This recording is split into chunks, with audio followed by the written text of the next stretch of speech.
Well, hey everyone, welcome to another chat thing. I'm just going to be sitting here doing some stuff and chatting, and come along and join me, and we'll see how we get along. Let's get into it.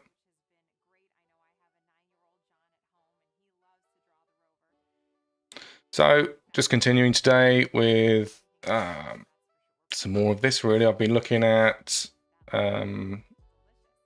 redesigning this a little bit, making this a little bit more centric in terms of centric. That's not making it a little bit more cohesive, I guess.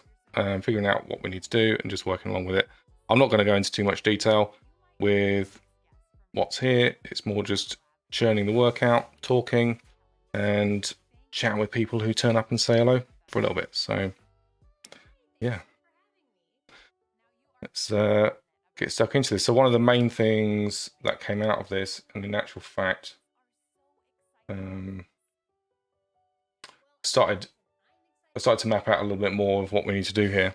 But the main thing here now is just to tidy this all up, make this look a bit better, and go from there, really. So this I want to change to be more squares. So we're going to have, rather than these long columns here, we'll just go for actual squares, and then we'll follow those through, and we can see those squares. It's kind of here, but I want to enlarge these and actually go for something a bit more like this. Yeah, gonna have a think about how I make that work, but there you go.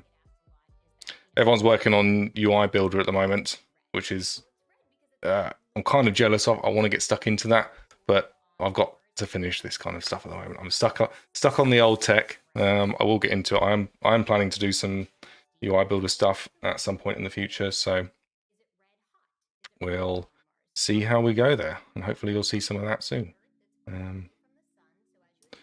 Yeah. The first thing I want to do, I think, is switch these out to be squares. The problem with doing squares like this and having them stack is, as I said, if we get this kind of text where it's going to be flexible in terms of how much it shows, we need to make you're going to have these differences in height, and that's going to, as these cascade down, because this is using just Bootstrap, rows and floats basically, which means everything just kind of chunks up underneath each other. It's going to look out of line. So these need to be a fixed height. We need to specify a fixed length for this kind of stuff. So it's always within a container essentially, and that container is always the same size, and then they'll always look the same size.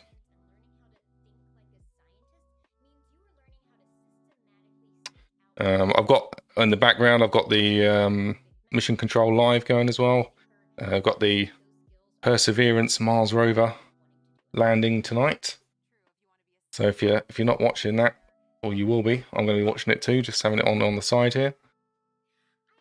Give my internet a good churn anyway, streaming and watching at the same time. Okay, so what the funny thing with all this is, like, just where you even get started really, but we need to come to our template, and we're going to adjust these and make them square. And the main way that we do that is by just controlling the columns. It's all simple stuff, nothing too complicated here.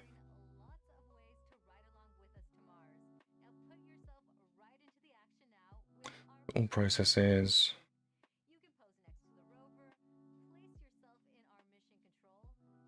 One of the things I've actually done as well is, don't even think I've got it open at the moment.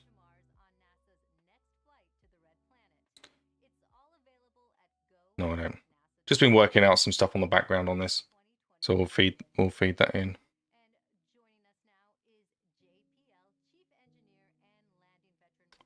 There's our processes, and we want these to be, so these are flex rows on the top. And here's our old charts. We can get rid of them. We're not doing anything with those. And we've got, how many processes have we got? All access 12. So we're saying that's 6. Well, if it's a 6 widescreen, we probably do want it to be 12, but if it's anything bigger than that, I'm going to say I want it to be a 6. And that's the new item, so I'll just copy that, paste that down onto this one. what I might do is actually just give myself some markers, because we've got quite a lot of code here now. Obviously, where we're ideally, I'd split this out into different widgets. Maybe I should do that.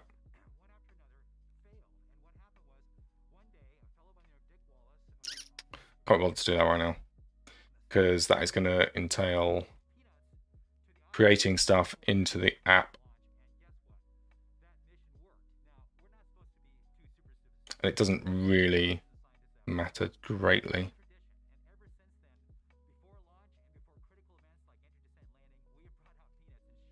Okay, so I think that alone should do it. So I think we'll go for this one as well. Do you know what? Let's just do all of them to be the same size. Extra small is going to be 12. Small is going to be 6. Medium is going to be, I think medium is going to be 6. You know what? They're all going to be that. I think. Well, the integrations. The problem is that you could have a lot of integrations. So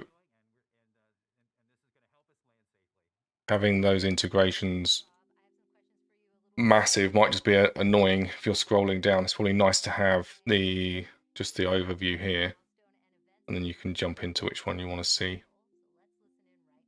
Or it might be better to do the integrations as a list, just because then you're going to easily see what's what there.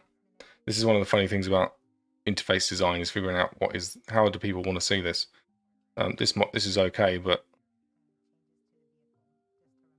we could sort of we could show a lot more information without having to scroll, and that is important.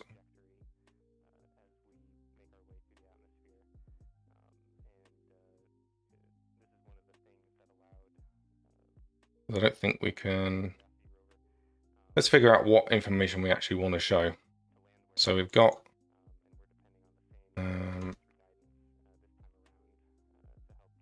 the processes, and we've got the number of active integrations, the number of tests, number of specs, which is the actual number of tests that are running within, and then we've got all of the data at the back of that. So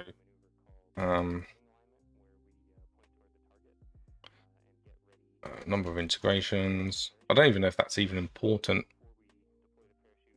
Might be. Well, no, it is good to show that, because then that's going to validate how many you expect are in there. But maybe we can show it in a different way to that. How many total tests, and the pass rate. I think the number of actual tests in there is good, but they kind of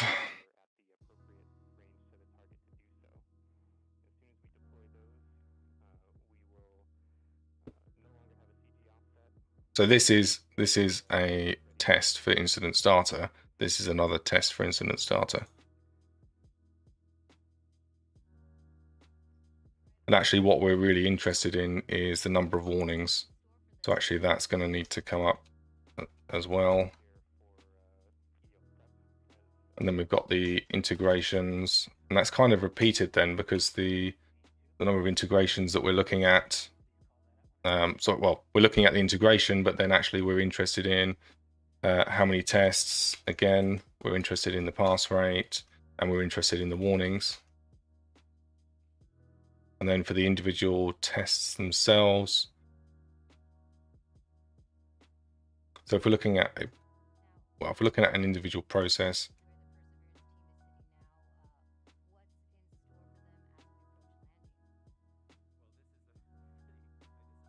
it might be nice to summarize this stuff at the top of the list as well.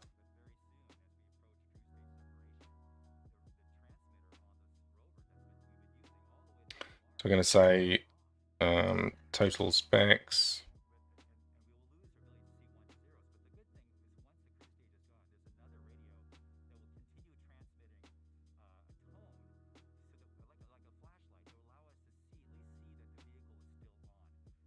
It might not even matter. The total specs almost doesn't even matter, isn't it?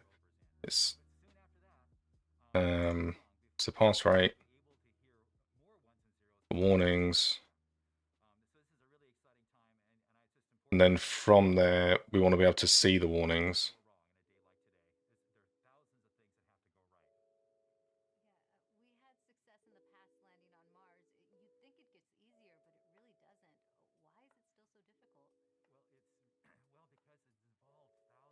Need to get rid of this new button as well, because that's irrelevant.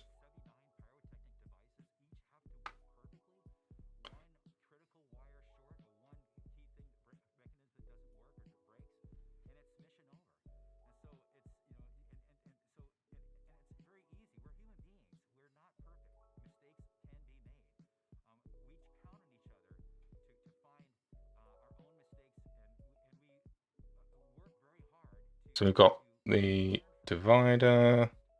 In fact, well, we're going to change this menu anyway. It's almost irrelevant what this menu actually does. I'm tempted just to cut that out. Let's get rid of that altogether. And then we're just going to say these. Edit that out. And find new again. So new integration. Yeah, there's my original thing there. So we don't need those. Again, I might leave that in just for. Oh no, because this is the button, so this doesn't even matter. So that is the search. So we'll leave the search in place. Let's just get rid of the buttons. We can add them in really easily. Again, let's get rid of new.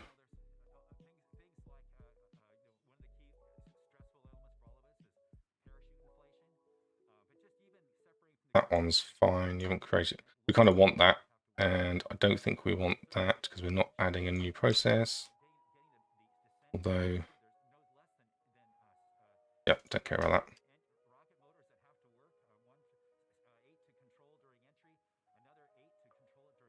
Again, on here, we're not interested in having that. We're not interested in having that.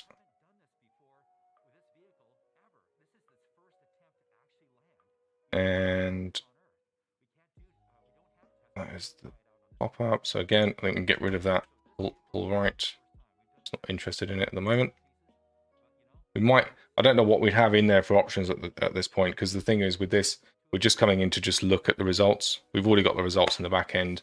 We just want to see the results in the front end. So seem in a nice way. Here's our process, number of active integrations and all of that. I don't think we got new in here anymore. No, perfect.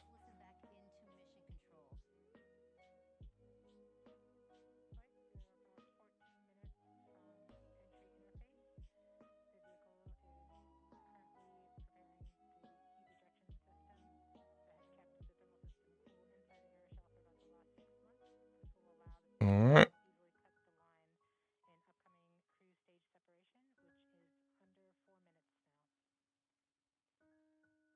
Interesting. Oh, I have some echo, do I? What kind of echo?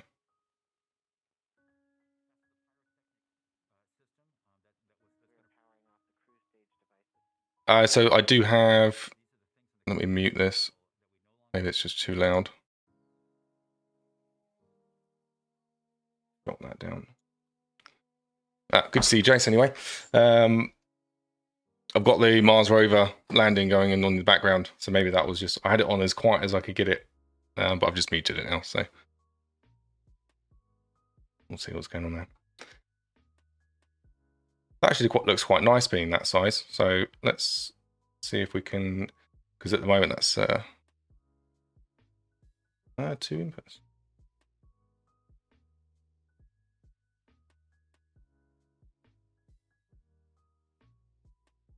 The great thing with, hold on, right.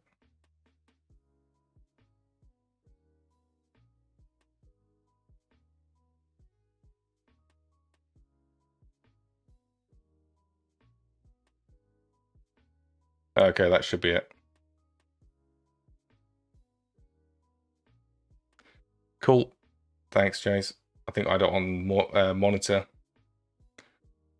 good stuff doing a sound check before I go live. Okay.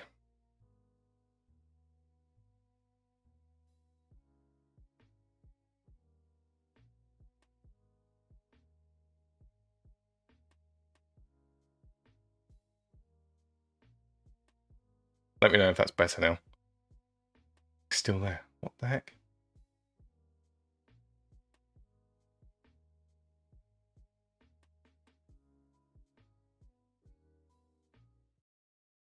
All right, let's see. Yeah, it shouldn't be. I haven't got any other audio, so interesting. Almost like I have two input. I haven't got echo on or anything, so I'll go and have a look now. I haven't changed anything, so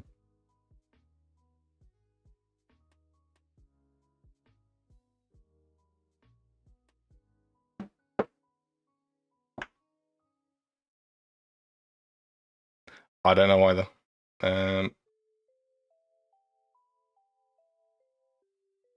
Could try.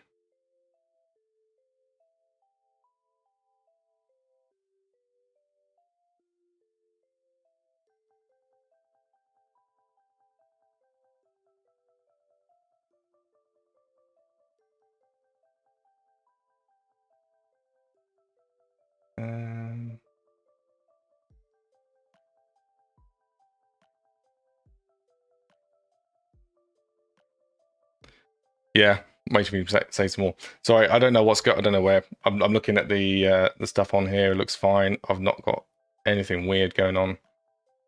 I can see. If you're getting echo, that doesn't make any sense. So something.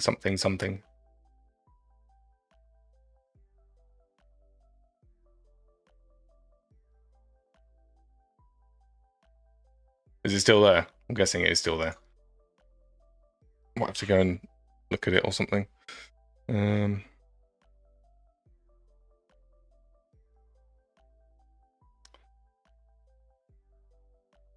get it up on my phone and then have a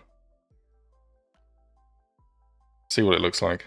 Live debugging on air because everyone wants to do that. Sorry, intermission while I do this. Jace, how you doing? Have a chat instead.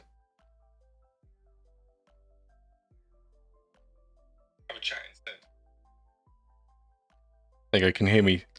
You are the productivity killer, yes. You are the productivity.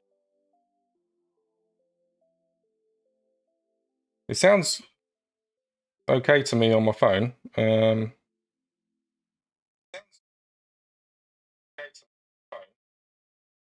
Yeah, definitely sounds okay on there. Not feeling very productive. Yeah. Yes. I know the feeling.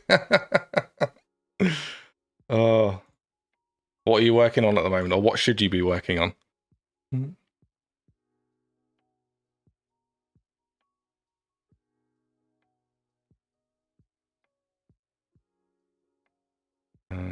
So at the moment, I think I've got these in a row, yeah. I need to get rid of that row if I want them to stack nicely.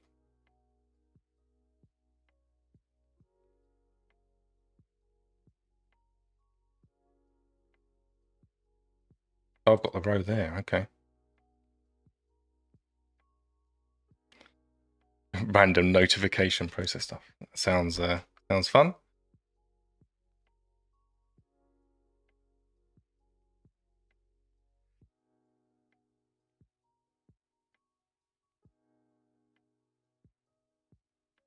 I think that should be okay. So I've got the row on the outside. Look at where my process is. Yeah.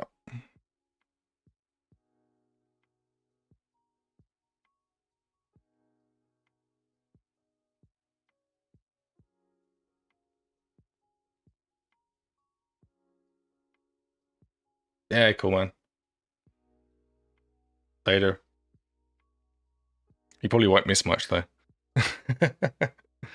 This is just me talking.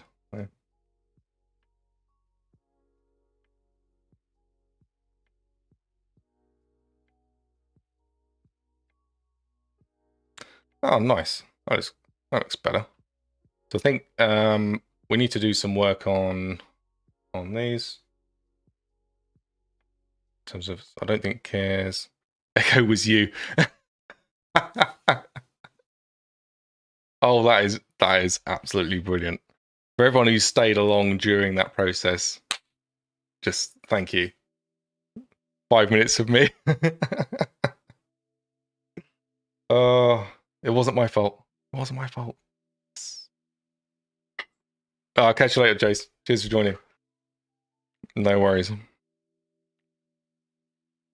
So I don't think so. This active integrations is too big. Doesn't really make sense to have that. I'm not even sure this. I probably want to. I might want to change this pass rate as well. It's kind of, you can kind of still see it in there, even though it's so small. But we might want to change that. I like to do. Okay, so if I delete that, is that going to automatically be bigger? No, it's not. It probably sizes it as I resize the screen.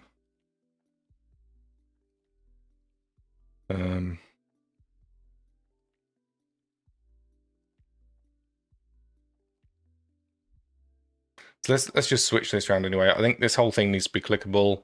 Let's switch this around so it's just integrations. Get rid of the specs because it's a cool number, but it doesn't really add anything. I think this can just be. Why have I got different sizes? I'm never going to want that to actually stack. So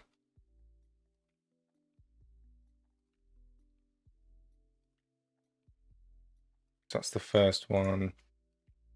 Oh, XS 12.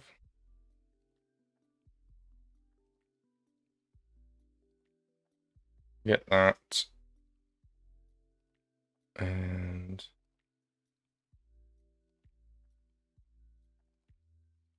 got active integrations. There's my active integration. I think I might just copy this because it's just nice to see the big numbers like that. And we could even do that as a pie chart as well, active integrations, and just show how many. I don't know if that's a death by charting, but I think a number is just probably going to be nicer there. So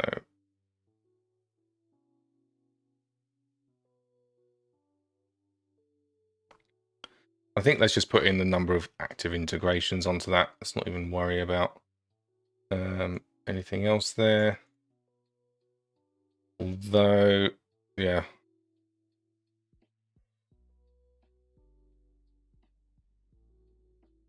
That's fine. That's fine. I think that will still work. So we need to move our link. When we're making the panel the whole link, I think we'll just have to use an on-click because technically you shouldn't be putting divs inside anchors and things like that. So we'll just change this so that actually if you click on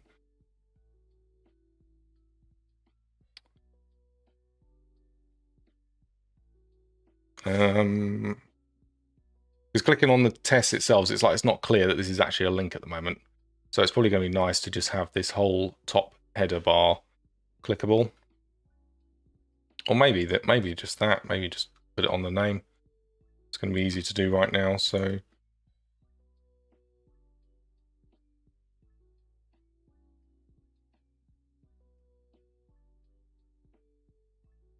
we don't need that anymore. So I think no, don't care about that. And one thing is I'm interested to have on here as well is maybe if we put all of this into a div, maybe put that into a row. We could put it into a footer, but the problem with the footer doesn't always look like panel footer. Doesn't always look great. Try it.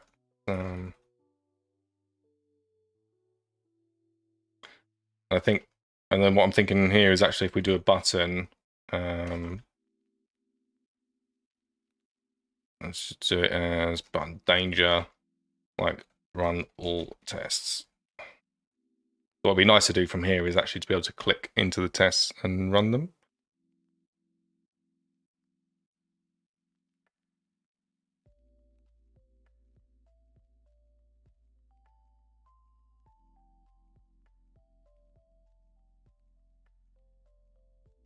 Oh, that's not too bad actually. Okay.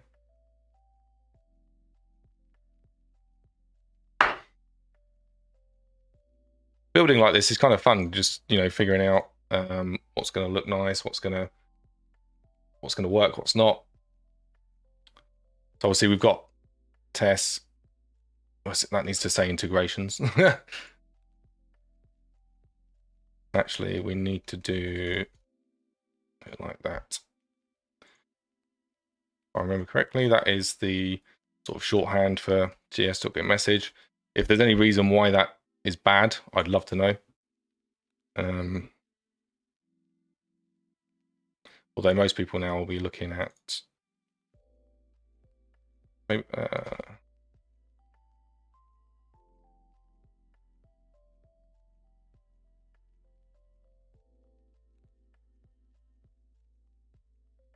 where would you want the danger button?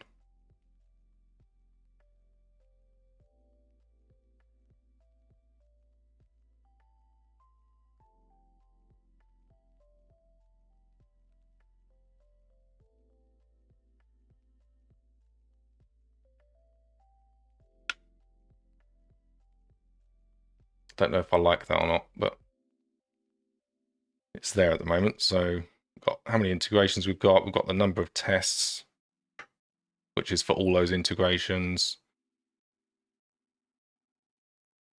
I think I probably want the view on this side and then the run all on the other side. I know Apple has like a specific way of doing it, doesn't it? Apple dialog box.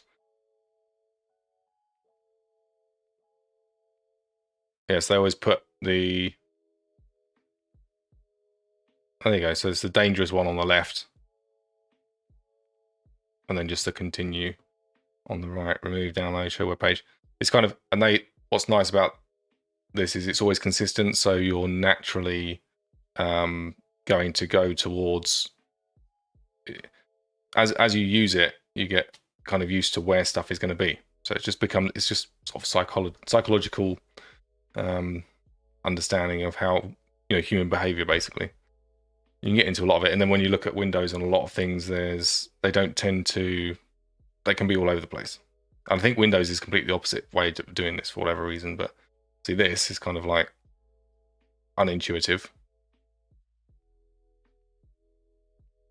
But even in this case, look, so Mac Defender will damage your computer. They're saying even though that's the best thing to do, that's the worst thing to do. The best thing to do is always on the right. And I think that makes sense. Okay, so actually, yeah, view results is always over here. Maybe this just needs to be not primary, just so it's not so garish. Or maybe it needs to be success. I'm going to change it in here.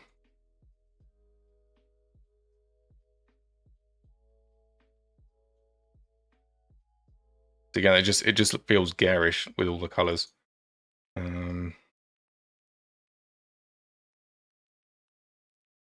But maybe this one should just be smaller. Maybe that should be default. And actually we put a cross in there. They should always be default. And then we just put a little red cross on it or something. And I don't know. Run all tests. Maybe just leave it like that. It's kind of clean. Because otherwise, with all of these repeating, look, you're just getting sort of button overload. So let's just make them both default.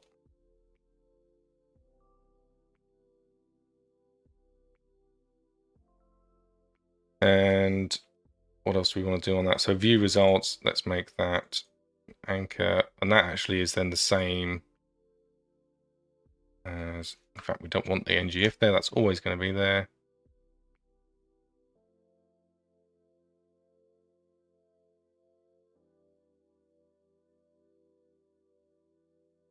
Okay. Oh, we want warnings in here, don't we? So let's add something to the bottom of this to just show, if we've got some warnings, we want to show what those warnings are clearly on the page.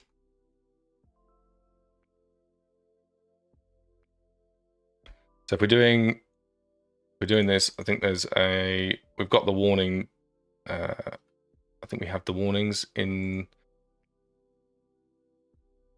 We don't have them in the client script. Do we have them in here? Warnings, yes. That's passed from the test itself. We're not actually pushing that up yet. So we need to get latest test results, last result. So what we need to do is when we're looping through and adding, we've got active tests, we need to add in warnings to our empty process. We need to add for each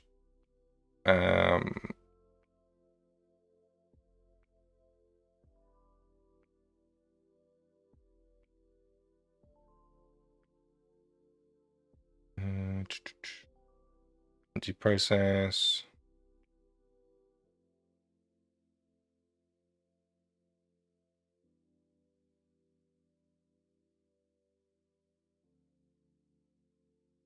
Just resetting all of those values, and then we can just add the numbers up. So we've got the process warnings in here. For each process, we're going to add warnings of 0 and add each integration as 0. And then when we find our last results, we're going to basically aggregate all of that information.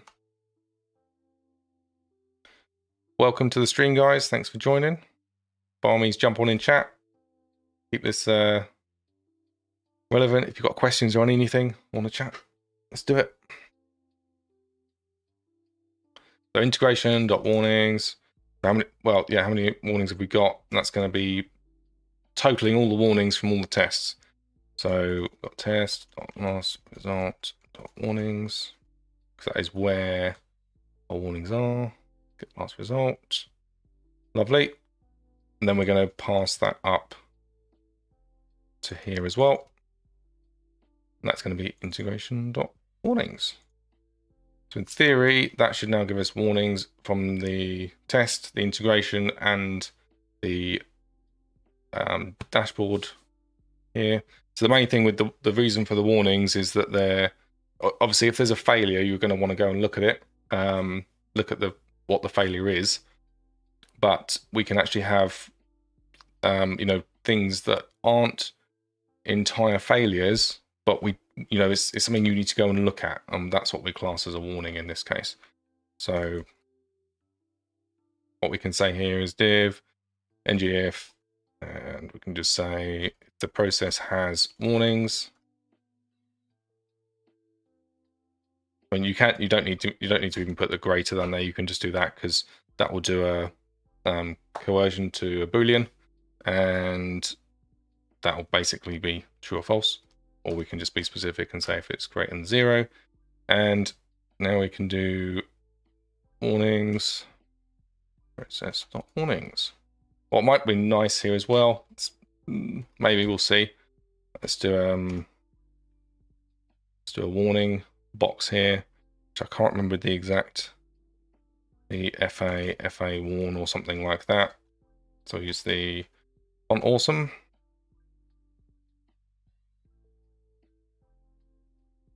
Just make sure we've just saved that as well. Save that, and we'll sync. Come back to here and see what it looks like. There we go. So we've got warnings, 227 warnings here. So what we want to do is make these a bit bolder, I should think.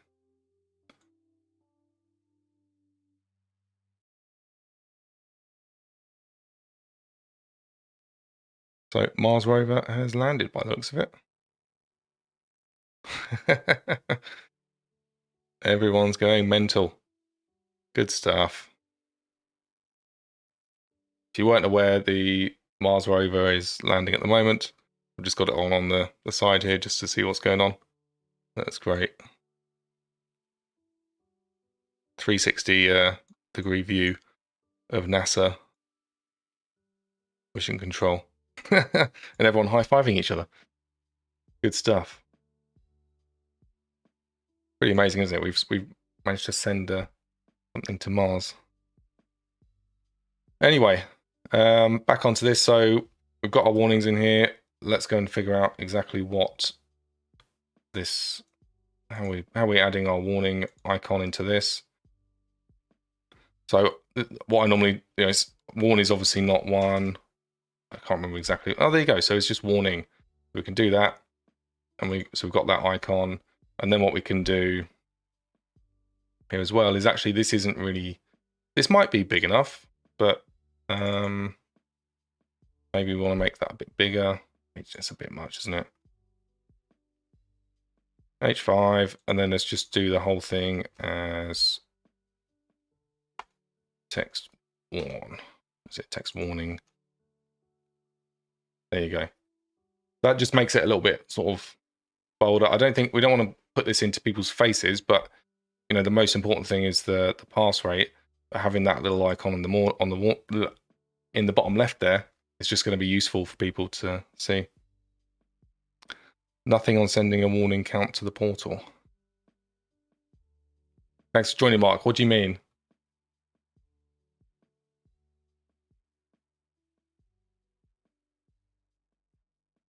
So our warnings are coming from our tests, which are generated in the background, and we're just putting a UI on. Hey, Phil. How's it going, man? Carrying on with building this portal. So we got this. I think this looks better as an H5. Doesn't make a huge amount of difference, but it's still useful to do. And this one needs to be warning.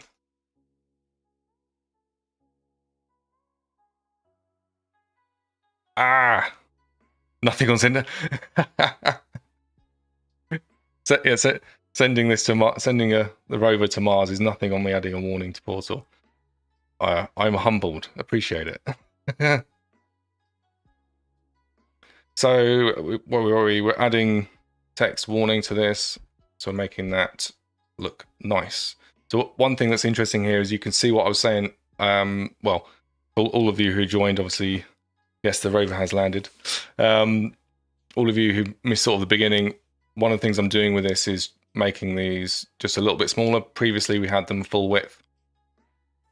And at the moment, obviously, one of the concerns was having them not fixed height means that you get these big chunks missing, because basically all of these are float left. And that's why new web layouts like grids and flex are in place, because it fixes all of this. But if I go into that, I'll probably be here all day. So it is good, but there's nuance to it, and it's not quite. It does work in here, but yeah.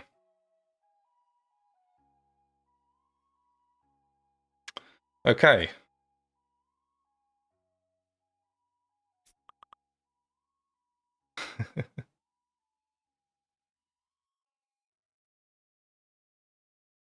Lost my train of thought. So one of the things we need to do is prevent these. We need to stick a height on these or something. That's obviously higher. It might be fixed actually if I just upload. So let's go and have a look.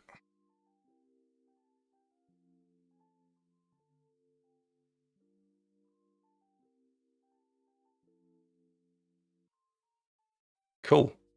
So if this one, the problem is that now this is where you have to really test everything. Next step, rebuilding in UI Builder. Oh, totally, Phil. Again, I mentioned that earlier. It's like everyone's doing UI Builder at the moment. I'd love to jump into that. I don't have the time just yet to get into that. I've got this stuff to build when it's in here. But definitely we'll be exploring that. I suspect I'll be going deep, Phil, into UIB. So if I delete this, one, for example, is that going to ruin it? Yeah. So again, because that's a different height, it's now ruined the whole layout. So it's really important when you're designing interfaces to sort of figure this stuff out and test with all the different variations that you're going to have. Because at the moment, I could just continue and test this with the data that I've got, have it look good with my data, give it to someone else, the data changes, or you release to prod, for example, and obviously everything changes and everything breaks. So you do have to definitely test. Howdy, Chris. Thanks for joining. So in this case, I think the easiest way to sort of get rid of that is basically just to leave that in and not hide it, and then basically put a space in there so it's always the same height. So what we can do there is leave the H5 and then span class equal. That's not a class. And we can say if the warnings are greater than 0, then we're going to show that. And if they're not, then we can just go shorthand or keep it longhand just because we're working longhand. If there are no process warnings, then do an embedded character. So the MBSP is a non-breaking P, I don't know, space. I don't know what the P is in that. Anyone know what the P is there? Non-breaking positive space? Practical space? Safe space?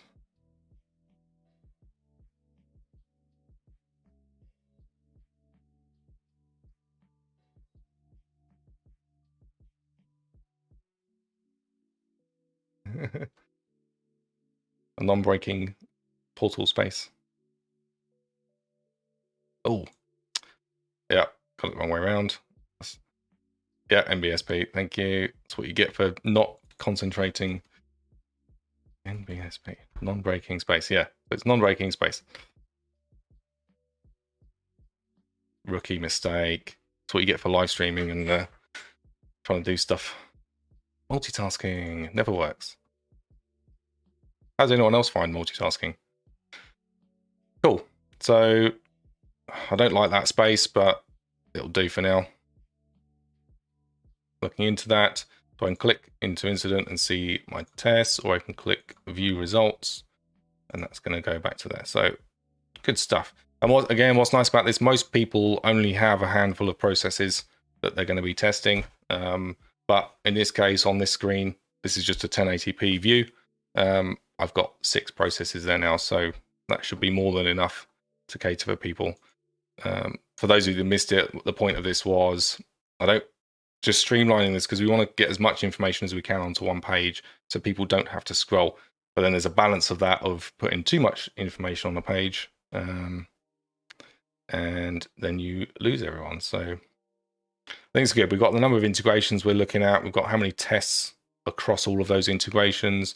And then we've got our current pass rate as a nice little chart. And then we've got the number of warnings. So this will end up being a link to go and view the warnings.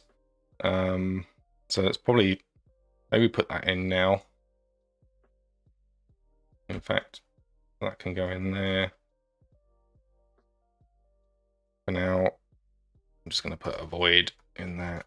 In fact, I don't need to do that. Let's do that.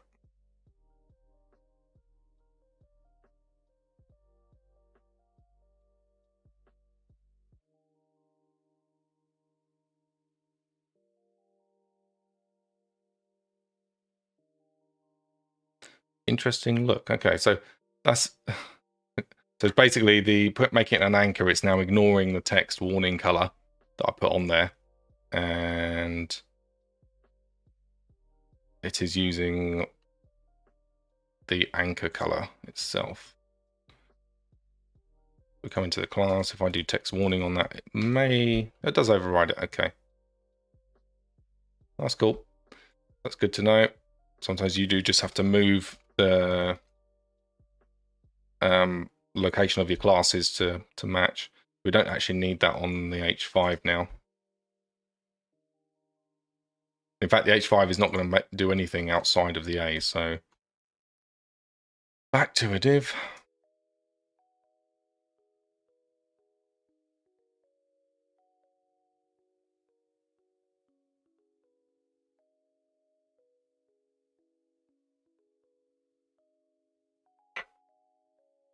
Good question, Mark. So this is Mark's just asked. He missed the start, so he's not sure of the data model. So this is building. This is kind of a series that's been running for the past couple of weeks. I've been meaning to finish this in the weeks in between because we need to finish it, but it's ended up coming to these live streams where I'm forced to do it and talk to people at the same time. So what we've got here is our integration app, which is called Unify, and within here we can now, a new feature that we're releasing is generating tests for integration. So we've got end-to-end asynchronous bidirectional testing capability within ServiceNow for the integrations that you build in this platform, which is pretty cool. So if we go into, I need to have that open up a new window, I think. But we've got a load of integrations in here. This is the portal where you build your integrations. We've got scenarios for these integrations and things. I actually need to modify this to go to test.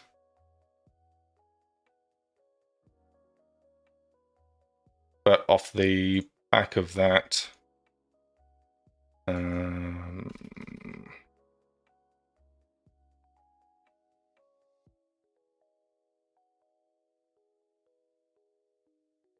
I'll show you.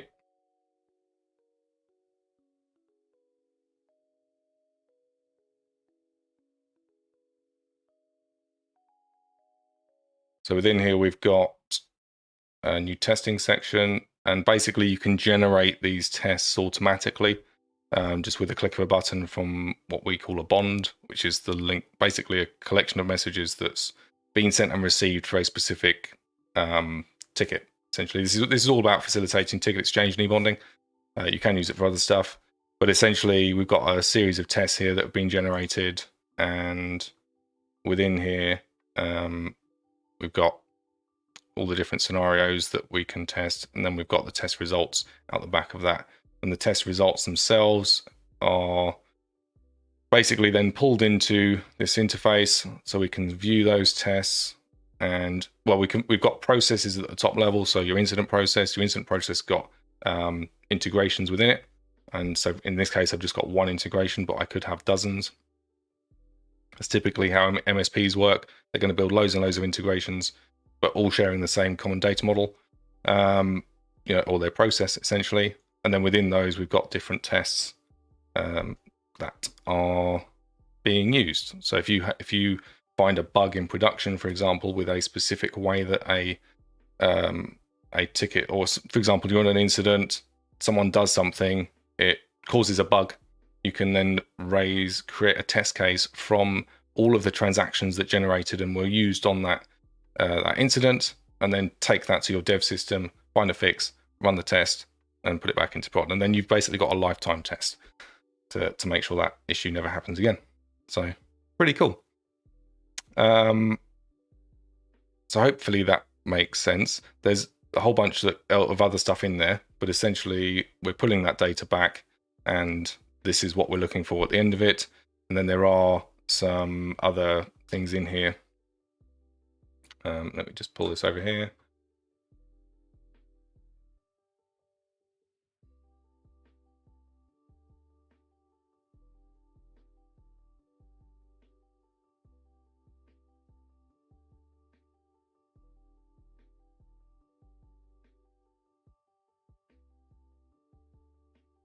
So this would end up being what a test result would look like.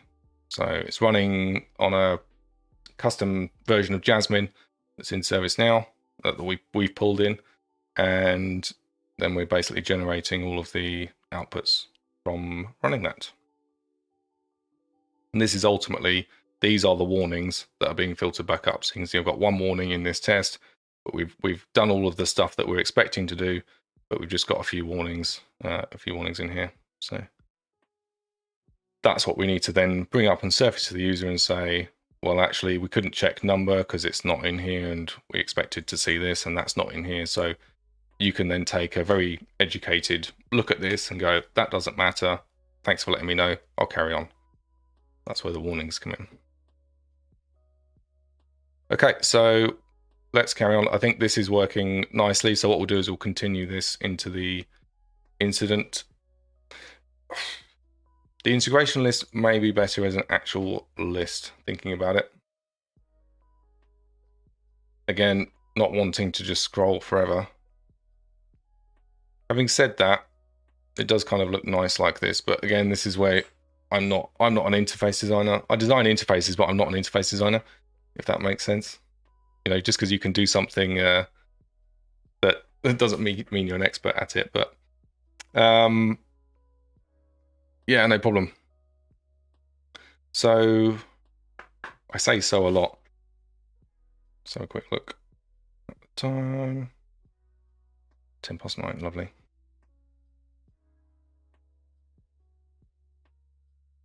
So we're going to make these a little bit, well, let's go back to our list of things to do. So we've got integration in a list of integrations. We've got the total number of tests again. Total tests. We've got the pass rate. We've got the warnings again. So I think it is, the only thing we're missing here is the number of integrations, but actually that might come in number now. Well, no, we've got number of tests.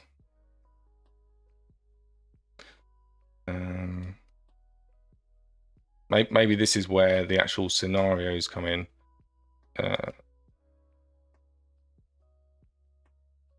So essentially, when we're looking at this, each one of these is a test. In Jasmine, it's called a spec. And so this is kind of, you know, if you build up a list of results, which essentially you can see here, this is kind of the overall list. We've got 12 scenarios that were part of this particular ticket being exchanged. And for each of these, we've got all of the specs being tested for those. So actually in this, we've ran 386 tests, which is pretty amazing. And that happens in like 2 seconds. So bringing that back up to here.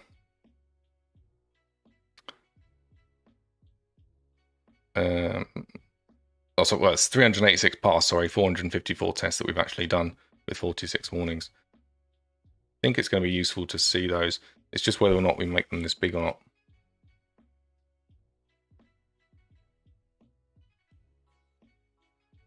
I think I'm going to go with a list on these, just because then it's just easy to scroll through and read, because you're not particularly interested in necessarily a specific integration here. You're interested in the individual result. Well, just have they all passed.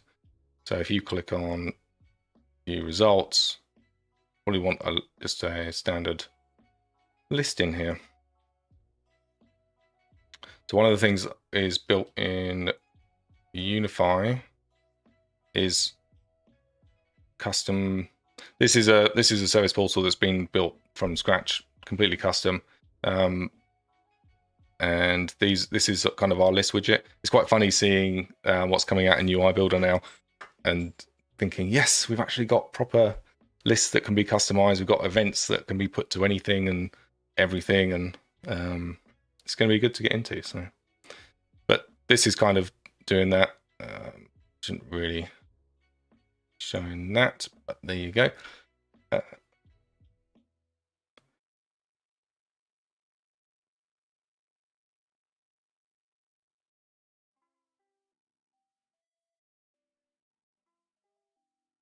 Apparently I've lost all my viewers. That's pretty amazing.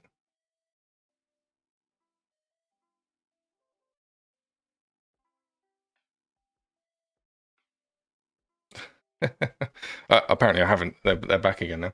That's funny. So I was just looking for something.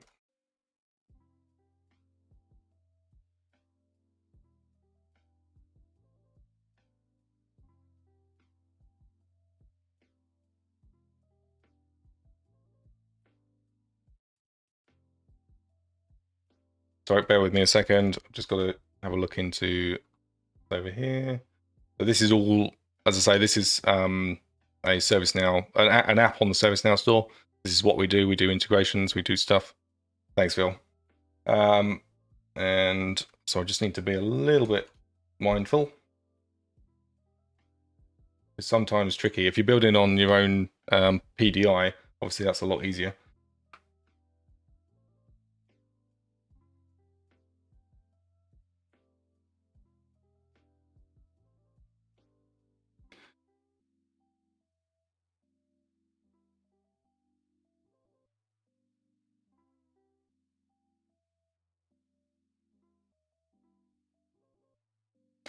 So anyway, what I was saying in here is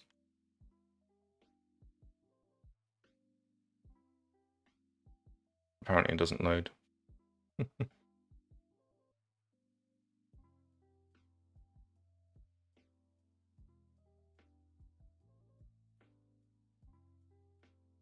Did I break it?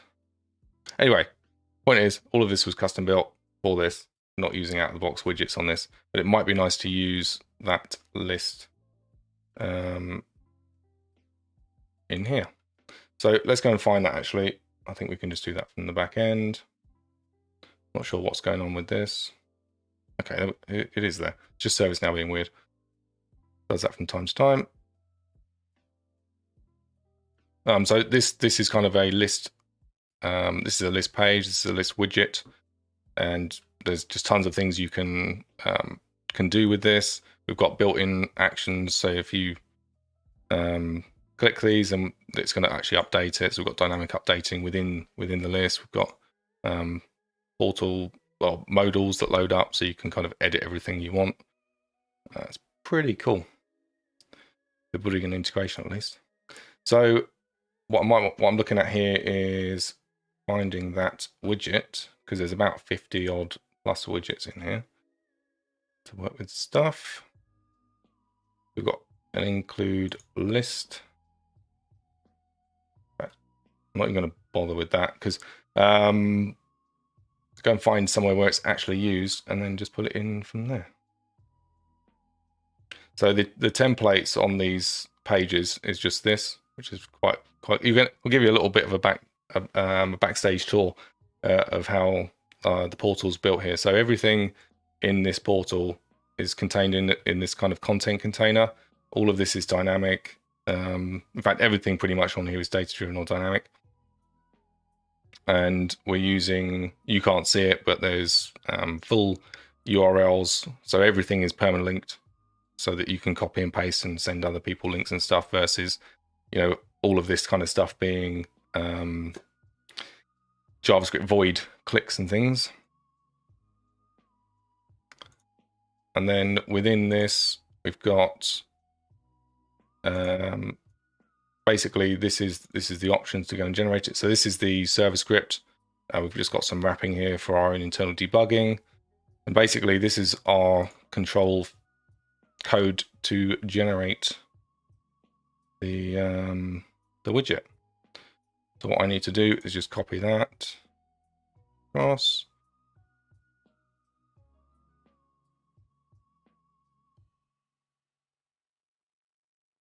What we can do here now is actually do an input, so we can load this when the user clicks to go and get the widget. If we do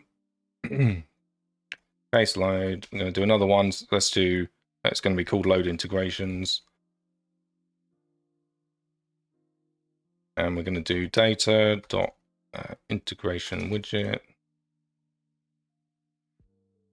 equals integration widget. So I tend to use this kind of way of generating or running portal widgets, where I define the inputs at the top. I just do cases, break everything out into functions, and then just to have all the functions underneath. I think if you don't use functions, then you can, especially with sort of the size of code that we're dealing with here, it can get a bit messy when things go wrong.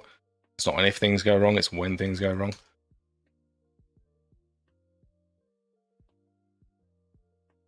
So here's our options.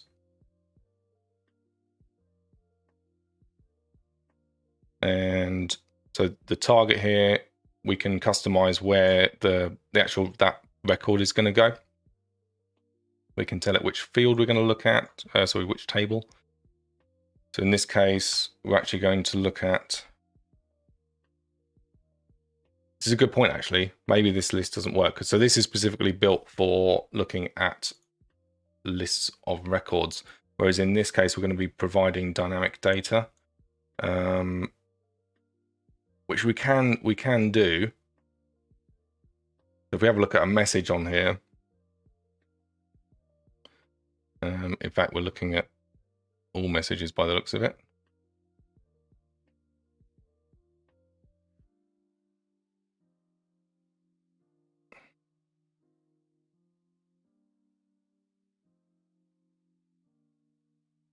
Okay, so if we have a look at our create message. Within our message, we've actually got fields. So we've got kind of an embedded list in here.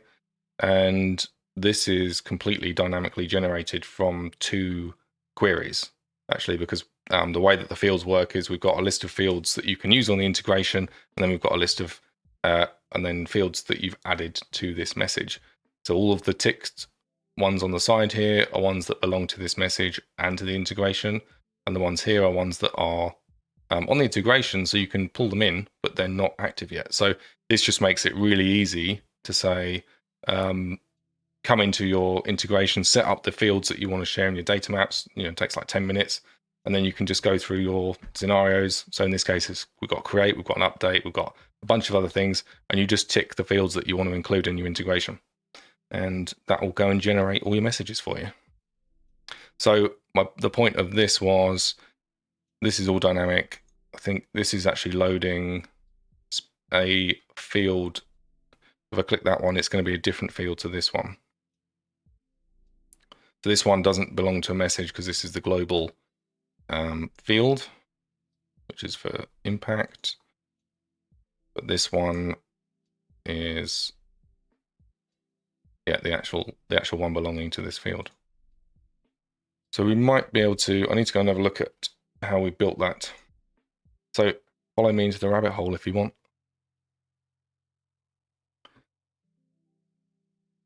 Are you still with me? So in this case, we're actually on, I'm just going to find our message. So let's have a look at our template here. So this one is a lot more complicated because it's, well, there's a lot of stuff going on here.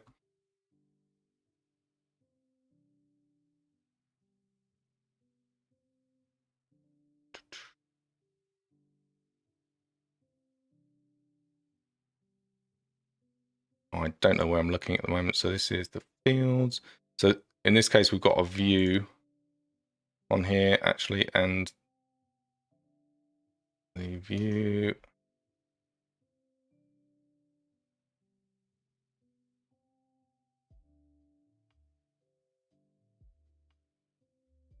Fields. Sorry, still getting familiar with this again. Bring you back in code.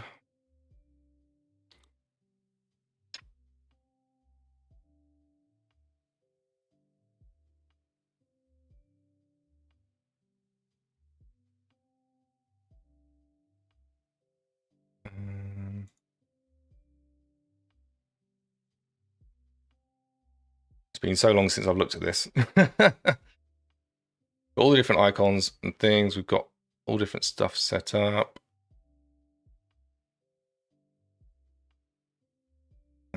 Bound.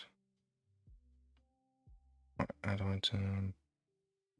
Fields.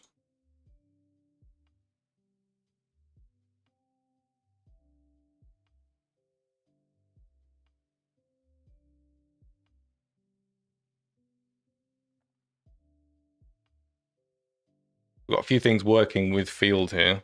We've got our own here. You can see we've got our own progress modal, which is quite cool.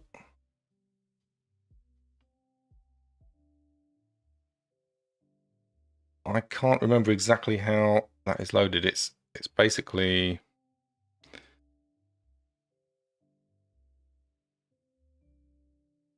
it's a view on the form, and when the view changes, it goes and fetches the data to be put into here. So again, it's all completely dynamic. This is kind of a form widget, and within there, we've got the different components being shown.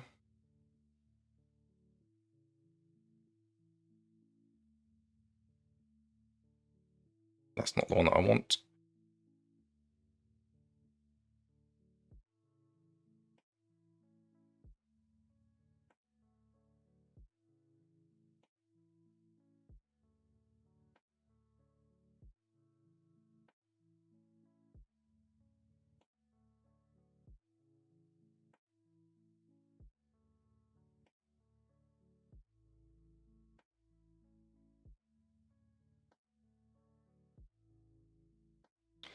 Okay, so it's obviously in HTML.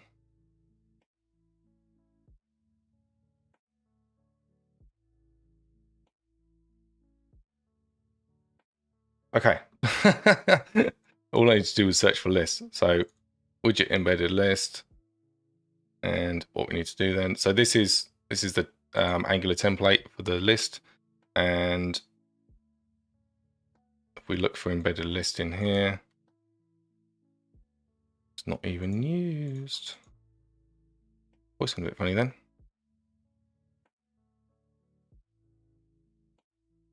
So all of this is kind of irrelevant. It's all in the widget form, isn't it? Okay.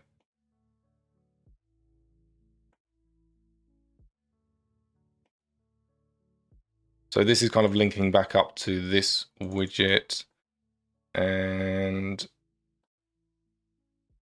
hoping I can find that in here. Probably in the client. All right, fetch fields. Finally found it. Okay. So this is the real reason of like document your code, people, because you will forget what you've done and how you've done it.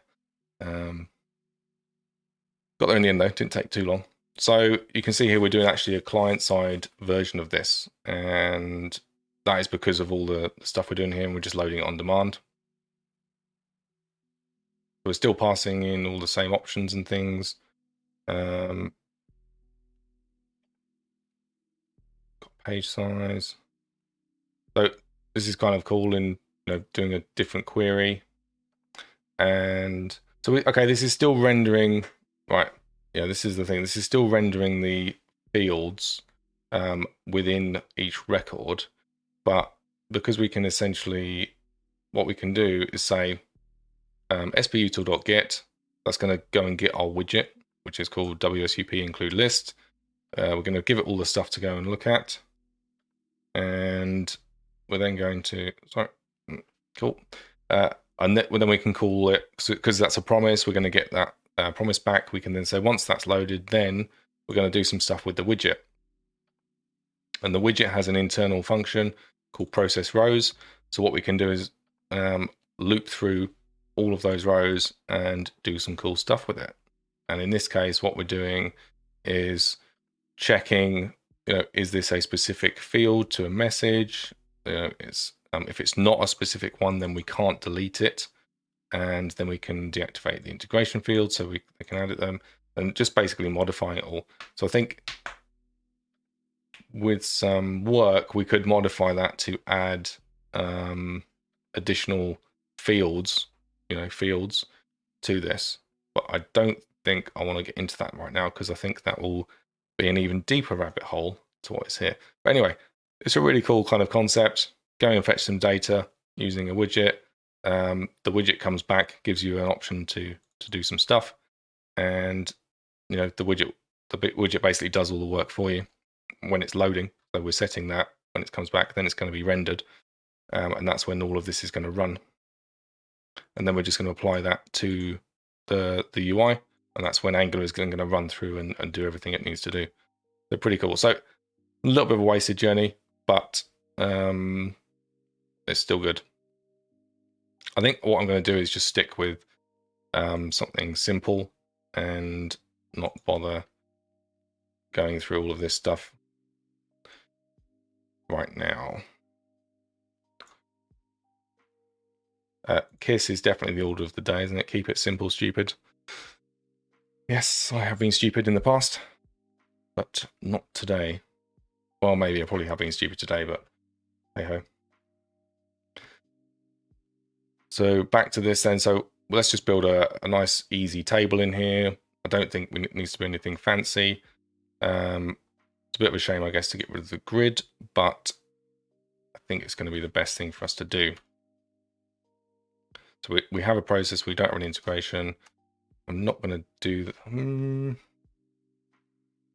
So we could do it as a row of, without even doing it as tables, we could just use columns.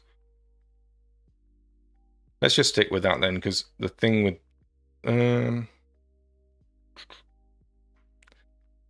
tables just aren't generally great, but this is where you've got to make decisions on the fly and decide, do I want to use a table or do I want to use divs? Suggestions welcome. Divs is obviously the better way to do it for mobile responsiveness, but I don't really care about mobile responsiveness. So on this, because the majority of people using it have a desktop. So let me shift this over a bit.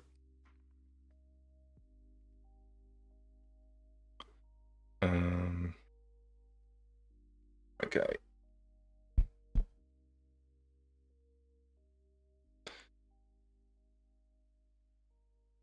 So what are we putting in here? We're going to be putting a number of tests, the total, pass rate, and the warnings.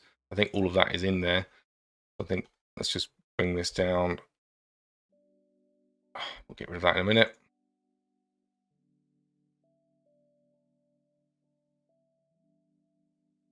The nice thing with the tables is you can kind of add that styling, like the is it table striped, I think is the one.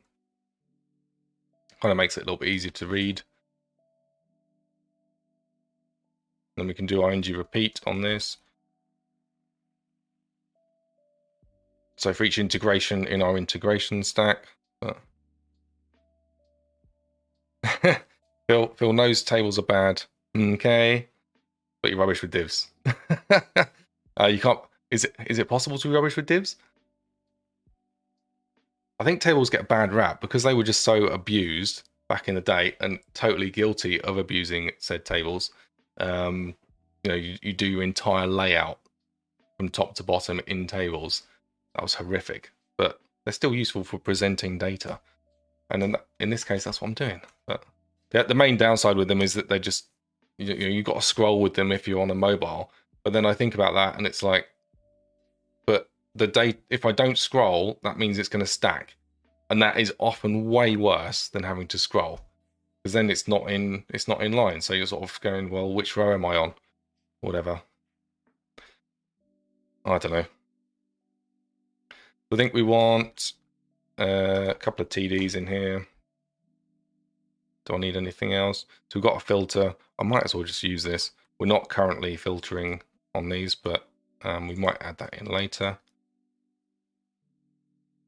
Back in there.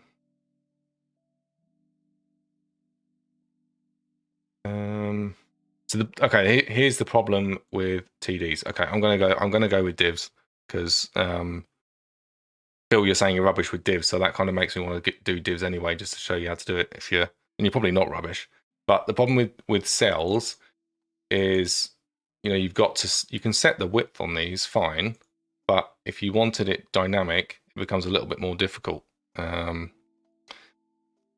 Zero front end experience here. Well, here you go then. Let's dive into front end stuff. So we can build with a table, or we can build with divs. So if we run with a table, do you know what? Let's just do both. Sack it. Let's do both and then see what they look like. Do an HR for a horizontal rule. Technically in HTML5, you don't need that. That is valid. That to me is always an open tag. It is an open tag. It always will be an open tag, and always needs a closing tag because it's, anyway, simplifying code development for the new generation, so you can get away with not having to be strict about stuff. I don't know. I don't. Yes, I'm a bit of a perfectionist, so I like doing stuff properly, and being able to just do that and say, something, and then do another one and say, here's my next paragraph, and that is now valid HTML. Just doesn't work with me. Anyway, let's get on with this. So we've got our div. I might as well just use this one. Let's use that.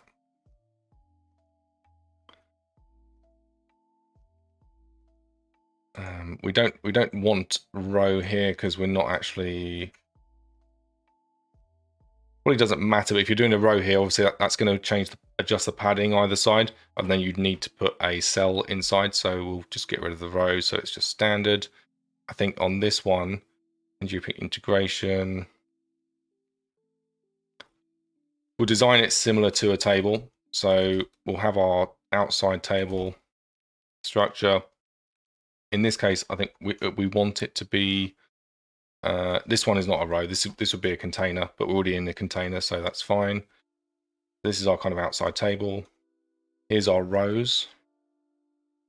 And I think we can add a header row here, and then we can do kind of different columns. So in this case, we're doing col.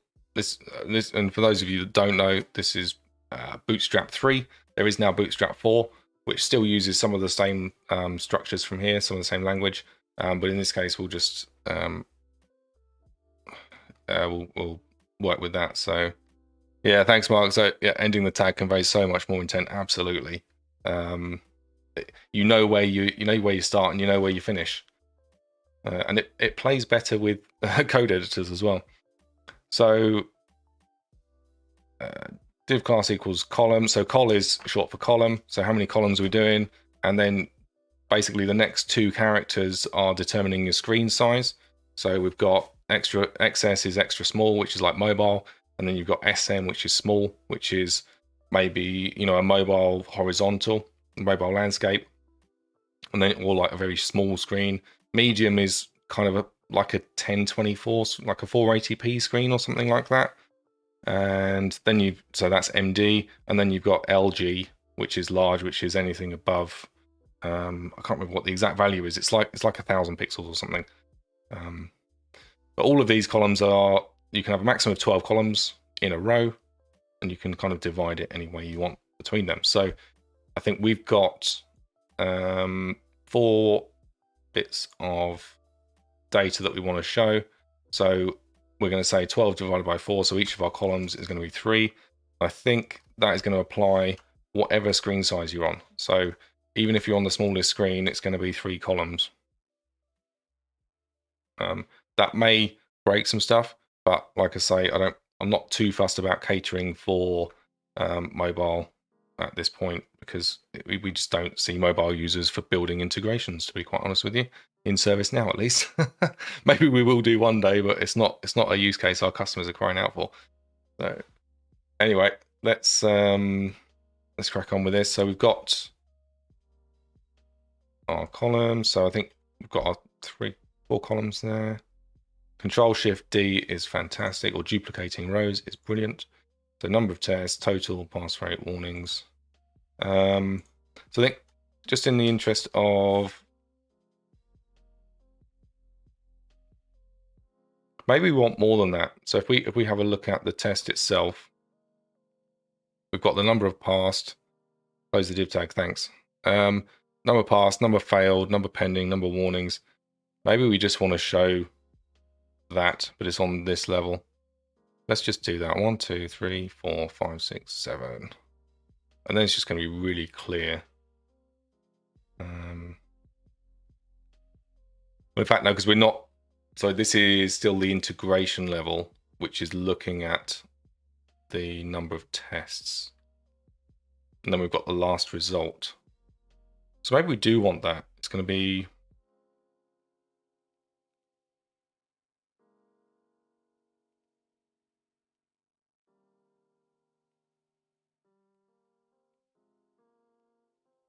There you go.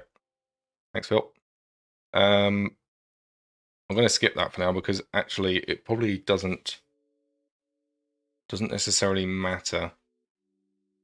We might want to do it a slightly different way where they're just stacked. So going back to this, so we've got the number of tests within the integration, totals, pass rates, warnings. That probably is fine for now.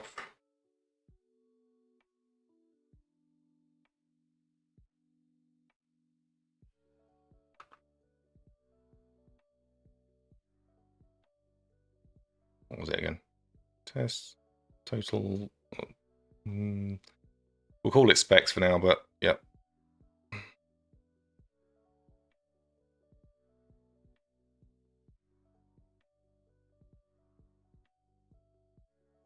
So we can basically copy that. Now within each of these, we can just basically put a number. So we've got integration dot, I think it's test count.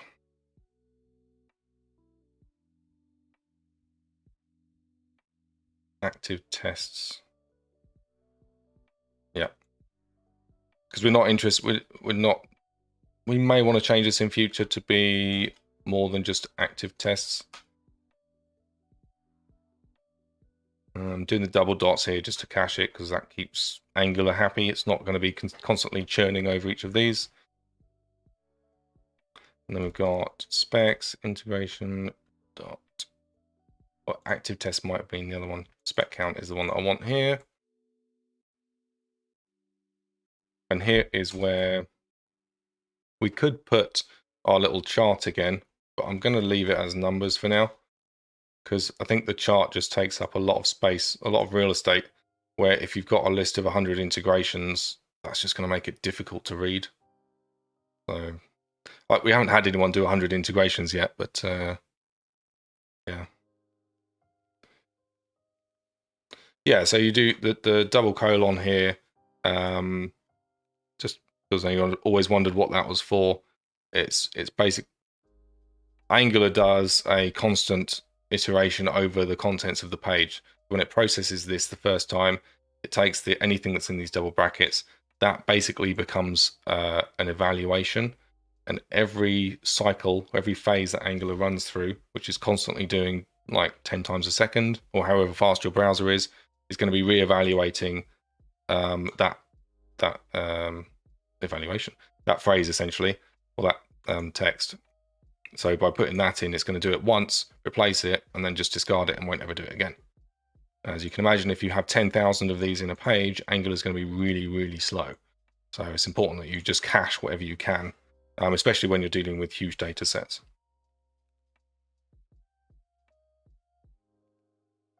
And integration.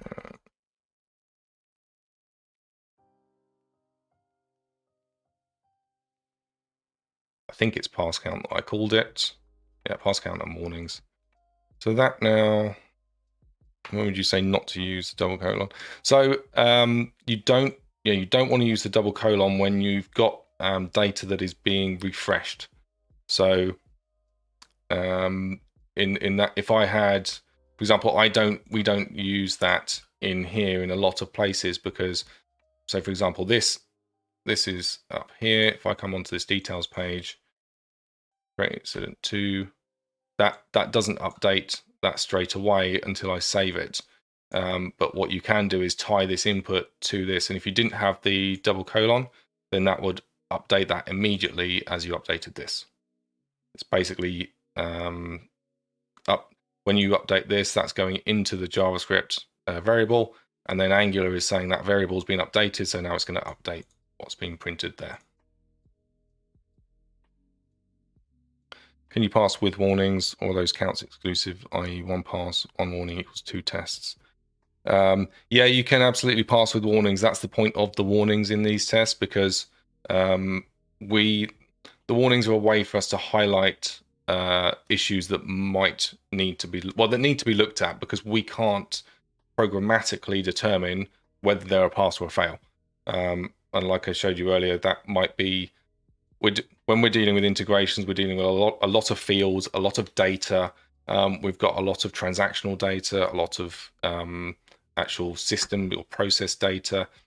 And part of the integration test is comparing, for example, the data that was sent in as part of that integration. We'll then capture that and then use that, so that if we start again, maybe a little bit here. So if I fill in my incident form and I select a category and some other stuff in there, and I send that is going to generate a request eventually out the back end, which goes to the other system. As part of the test, what we're doing is validating that request looks the same. But if you're, things like the time will change. The time will always be different between messages. So that when we're comparing what the snapshot was that we took as part of that test and what the test generated, we've actually got 2 values that are different. And we don't know what you're going to call your date fields. You might call it date, you might call it time, you might call it date time, you might call it DT, you might call it anything you like. So what we do there is just say we had these 2 fields, they're different, but we know in this case, we're basically specifying, we're expecting there to be differences. So we're just going to class that as a warning. It's not a fail, because All the other stuff behind us that we've checked is good. It's just in this particular case, there might be an issue you need to look at. And then it basically means, you've got to go and look at it. That's one of the reasons that integration testing is so hard to do automatically, and is actually, honestly, I think we're the first people around to do this, because it is, quote me wrong by all means, but it is so difficult to do bidirectional asynchronous automated testing, because you need two ends and you need people putting, it's not just putting the data in, it's validating that the process is working, that what's come out the other end is correct, and all sorts of other kind of variables that just need someone to look at it to determine whether it's a pass or a fail. And typically, integration testing is just ignored, certainly from a perspective of e-bonding and ticket exchange. So that's what we're resolving here. We're never going to get 100% coverage, because that's, well, we might do, but that would take some doing and probably a lot of AI. But yeah, there you go. You asked. So very quickly, let's do this as a TR as well. So as a table. So we can do our heads, we can do tests. Then we can sort of see what they look like, or I can show you how you do. You can see on screen then basically what each of the variations would look like here. I think we can just copy this. Probably could have copied the other one as well. So we can stick with the column widths on here. There's other ways to do the column widths, and like I say, typically if you don't have that, then the browser is going to figure out the optimal width for each of those. So because we're doing those column widths, there may be, well, these are essentially just saying that it's 25%. That's what that boils down to, is saying that this cell is 25% wide. So it should be fine. It's going to be interesting to see how this turns out. I don't think I want that there. That needs to be a row. Let's see what that looks like.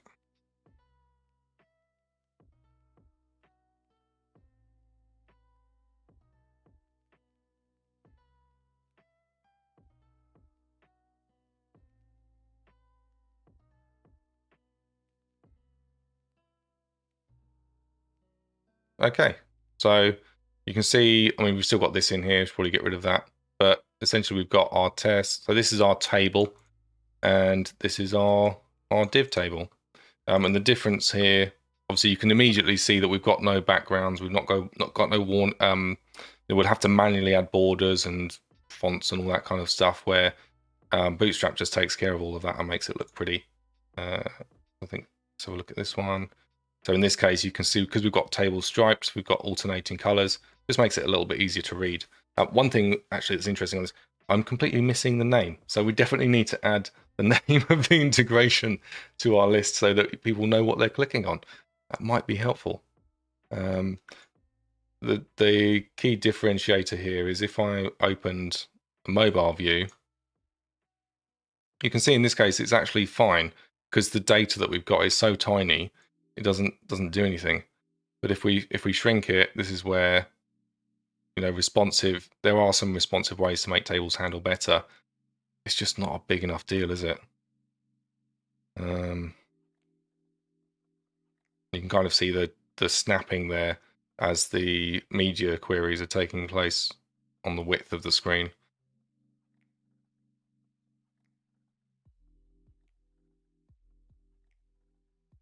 So the nice thing with doing divs is you have full and complete control of what it looks like. Where within, I can put divs inside divs and decide that actually only this cell will be some random crazy thing, whereas these will just be normal. Whereas doing that with tables, you can kind of do the same thing, but you definitely come unstuck a lot more easily than if you were doing it custom. I think for now, I'm just going to stick with the table, because, like I say, it's already got the styling done for me, and it looks good enough. It kind of works. So let's run with that. So back to here. It's good to test it, but I'm going to stick with that. And we can get rid of, well, okay. First thing we need to do is add our additional let's call it integration. Let's do an additional one down here. So integration.name. And actually for this one, we want to make this clickable. That might be right, that might not be. But...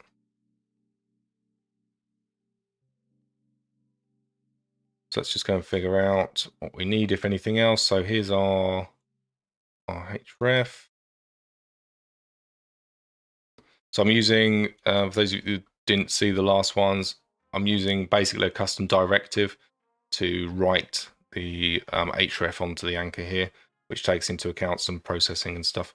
I don't need to use that necessarily here, but this adds additional things that make it work nicely with being a single page app in Service Portal. So it just means you don't ever have to think about adding SPA equals 1 or anything like that to it. Anything else I'm missing? I think the gauges just don't make sense on this necessarily. Okay, I've just remembered, like, one of the main points, the main difficulties with these is if I wanted to do an accordion, for example, on my table, that becomes very difficult.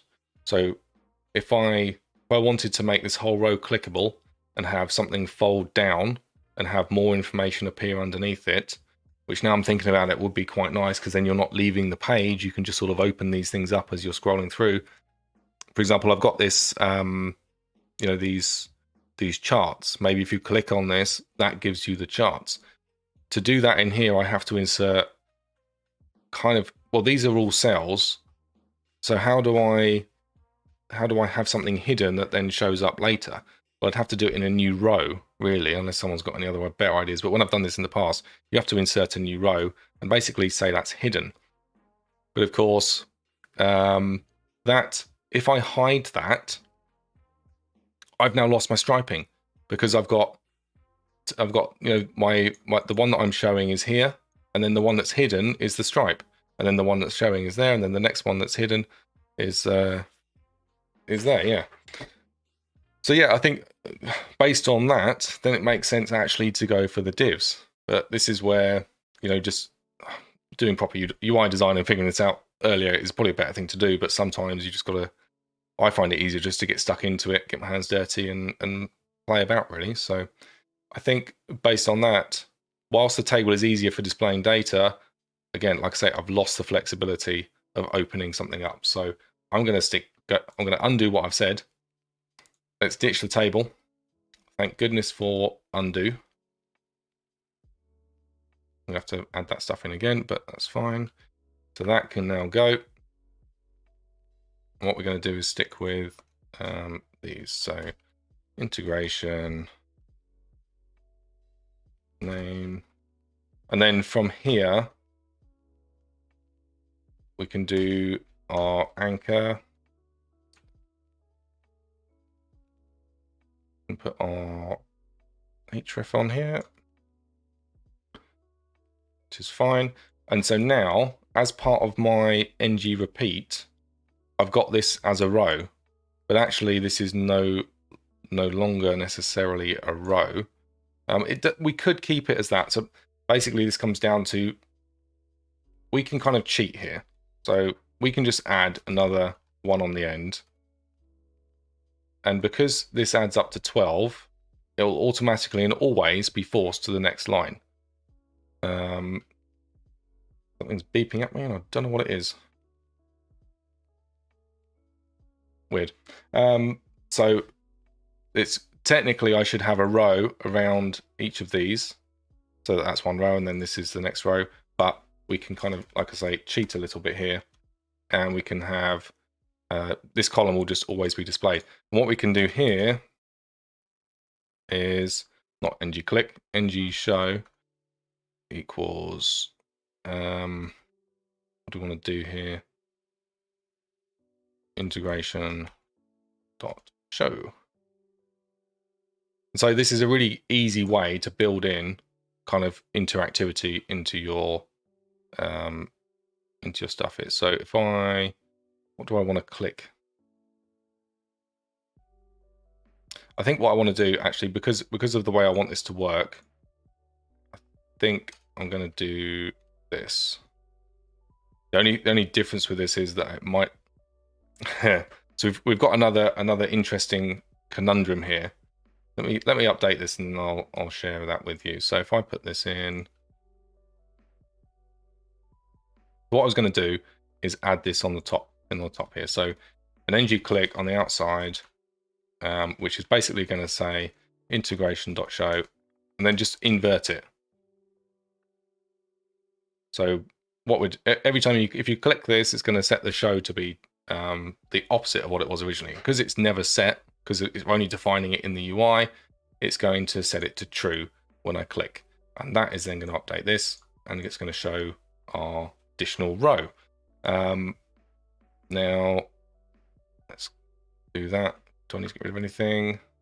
Nope.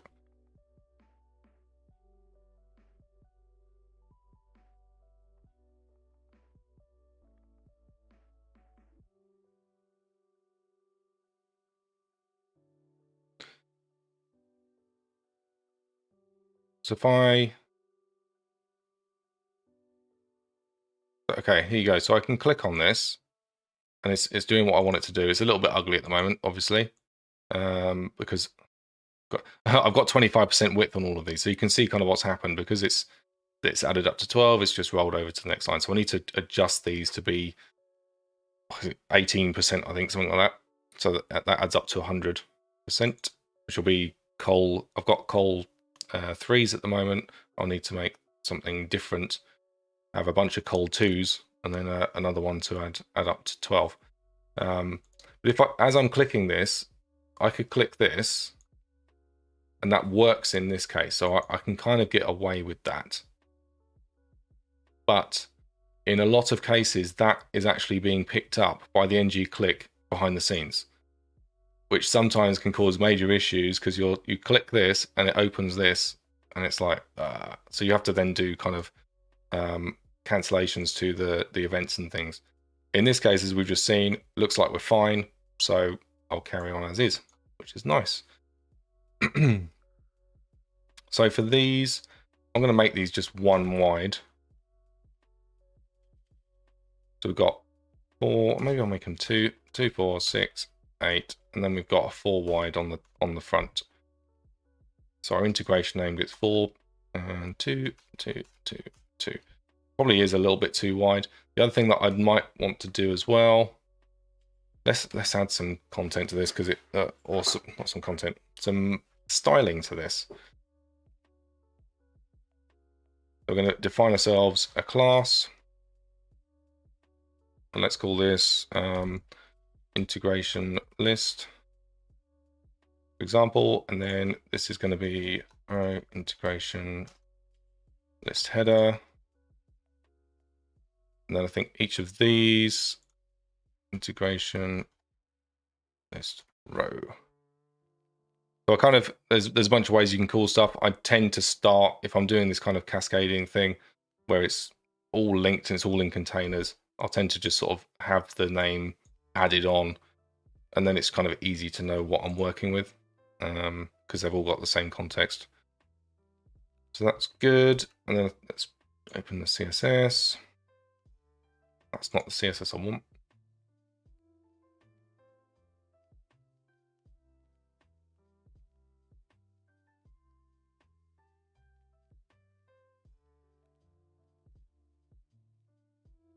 Okay. We've got a bunch of CSS in here already, and we'll just ignore that and start at the top. So I don't think, well, we probably do need the grid is still used. Probably isn't actually. Probably get rid of all of that. We're not using the grid anymore. Let's keep it anyway for the time being. So integration list. Oh, there is music today. All right, let me turn it up a little bit. Jace joined earlier and was telling me that I had echo. So I spent about 5 minutes wandering around going, I can't see any echoes. I was changing all my settings, so I might have messed some stuff up, but you should be able to hear that now.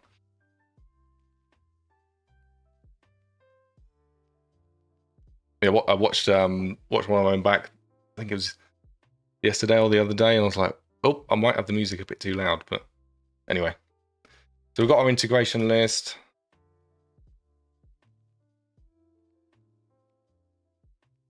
Yeah. And then, so let's just fill these out. So this is SAS or less. I can't remember exactly which one this is.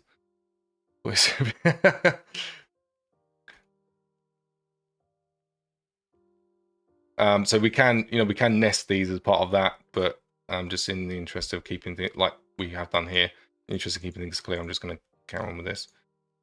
Oh, it's SCSS. Okay. So let's try and come up with some bit of styling here. So the top level, I think I want border top, 1 pixel, solid, like a light gray. We'll add border bottom. Let's just do the same thing. In fact, no, that can go into the row, I think.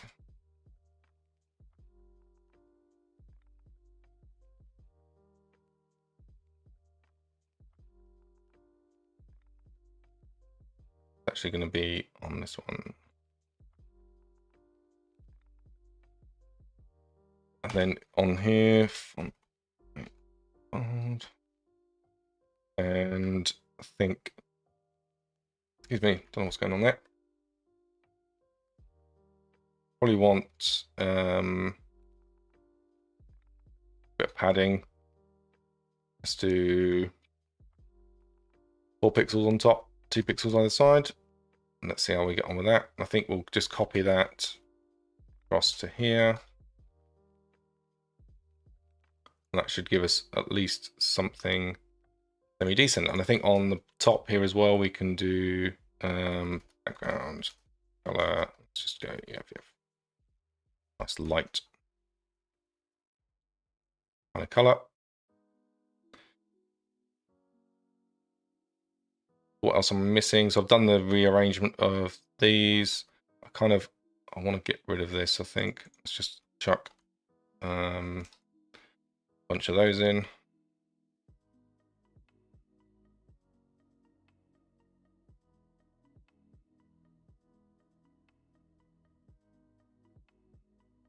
I did catch your UIB the other day, Phil. Just wasn't able to join, unfortunately. I caught up, I think, the next day. So yeah, looked good. It was good. So I will get into it if I could, but I'm a bit busy at the moment. So there you go. And look at that. Not bad at all, really, for just throwing something in. So now we can click on that and we get our little hello pop up. So now let's see if we can put this kind of little chart into the bottom and maybe show some more details within that. I think if we click on that, then obviously we go into that itself. I need to update this breadcrumb so it goes back to incident or back to the integration that you were looking at. So yeah, so we've got 2 integrations, 4 tests, view result, 2. That's nice. That's nice. I think I might just leave it as is, actually. Sometimes, you can center the columns, but sometimes that can look a little bit weird. It's kind of nice just seeing it tallied up there.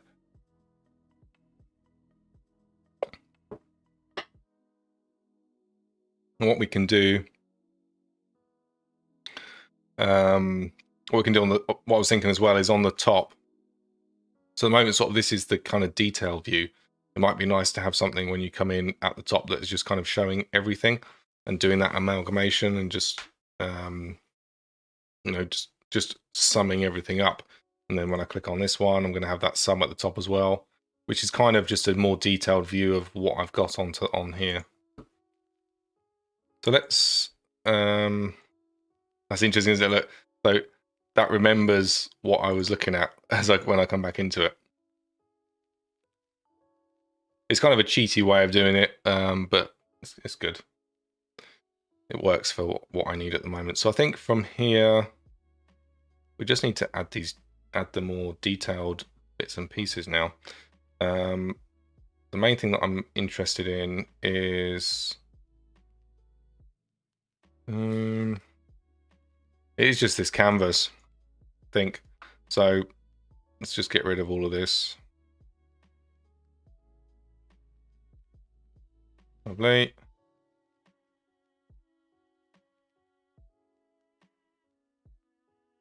So what's okay, so here's this is a good difference actually. So you've got ng show and you've got ng if. And what I'm going to do is actually switch this around. So this ng show is now going to be an ng if. And the reason being is that the show is not preventing this from loading. So if I have 100 integrations in here, I'm going to load 100 canvases in the DOM within the web page. It's just that it's going to have the parent element here is going to be hidden.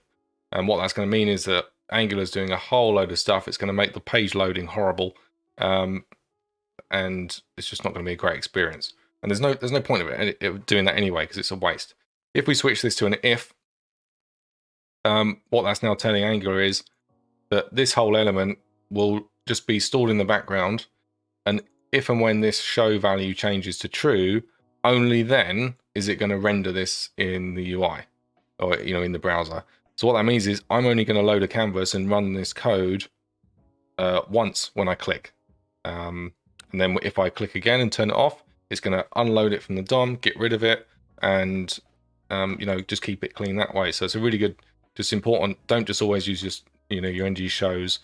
Make sure that if you don't need it in the DOM, get rid of it, because you can be slowing stuff down. And it's not going to take long for that to. It's not going to damage the user experience doing that. Sometimes, obviously, if you want to use show, it might be because you want that instant reaction preload essentially to show people what they're looking at. But in this case, it's almost irrelevant because we're not expecting people to click on this or click on all of these. They're just going to be clicking on one or two. So that's good. I think one thing that this is going to need. I'll be interested to see what this actually does. Is it going to fill the whole thing, fill the whole width of the canvas here? Let's have a look.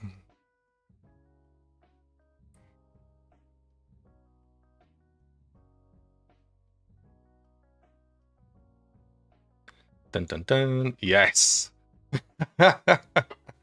It is. So because I haven't assigned a height to this or a width or anything, it's just gone for kind of as big as it's going to go by default, which is kind of cool, but not necessarily that useful. It doesn't really look that great.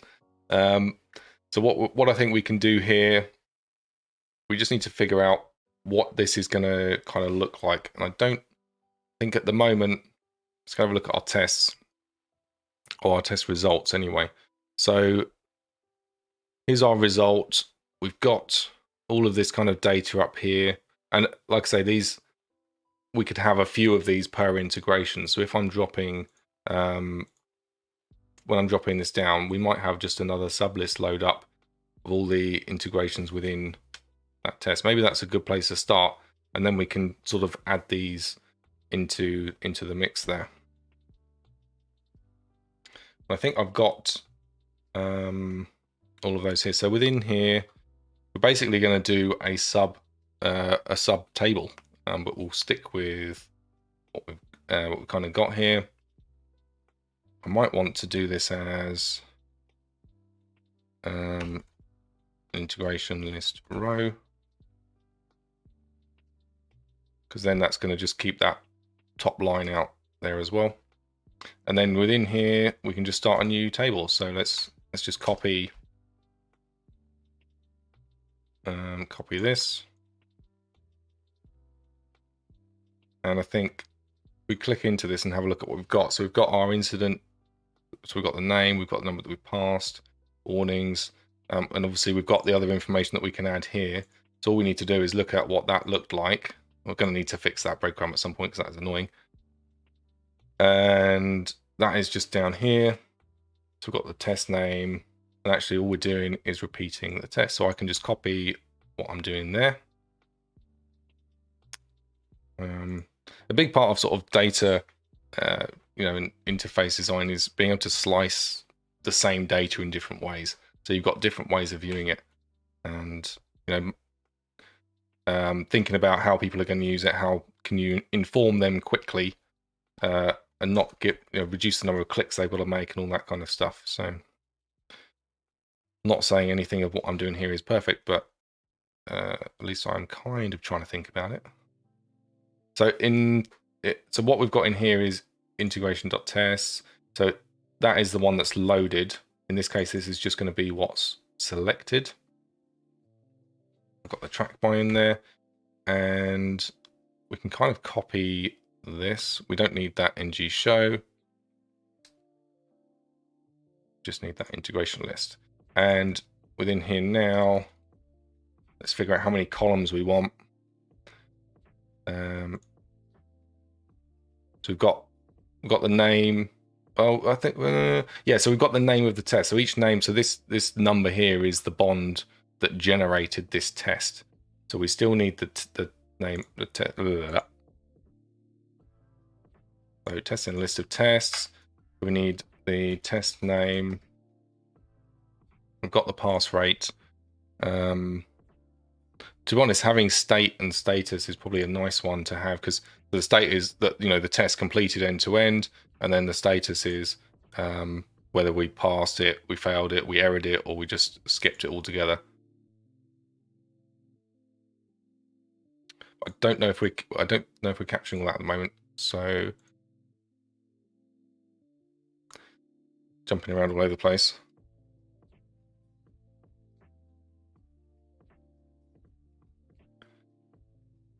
Total, passed, failed, pending warnings. It might be nice to just throw all of that in there. So I'm jumping all over the place again. So total, passed, failed, warning, pending, warning. So the pending ones are kind of irrelevant.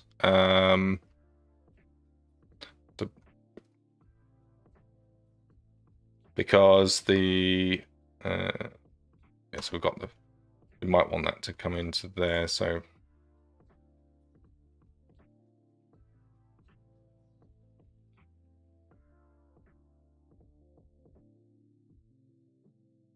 passed and failed is what is being shown by the pass rate.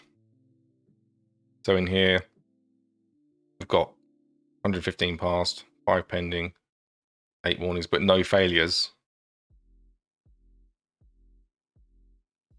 As you see in here, we've got 0 failures. Just whether you want to know all of that detail, if you'd prefer to see it in a graph, that's kind of the question here. I don't know. Because obviously the graph looks nice, but that's nicer for a high level overview rather than guessing or trying to do math. Guys, that gets me every time. Bam. Who wants a donut? Sounds good.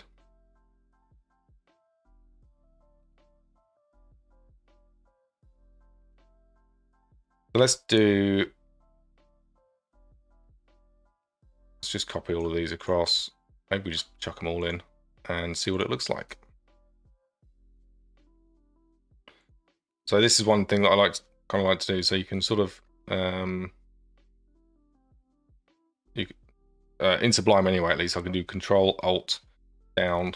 I can select a whole bunch of lines and then just write them all at the same time, which is kind of nice. So I think for these, it's going to be cool. How many have I got? 2, 4, 6, 8, 9. They're all going to be pretty much ones.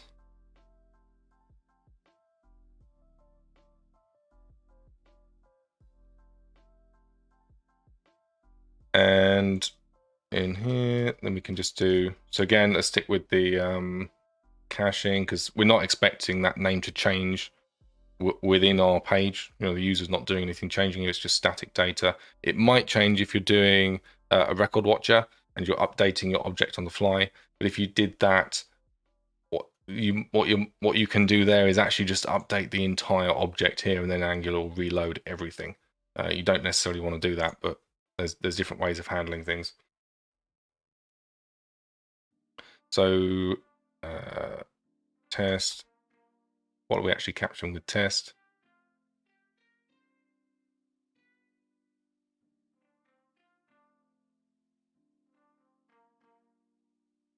Name, SysID integration version. Oh, that's a good one. So unify version. So when you generate the test, we're actually capturing which version of Unify that was against. And that just means that if you're looking at it, you can sort of immediately tell, well, I built this in version 2, we're now on version 3. Some of these errors may just be because it's been upgraded and something's changed.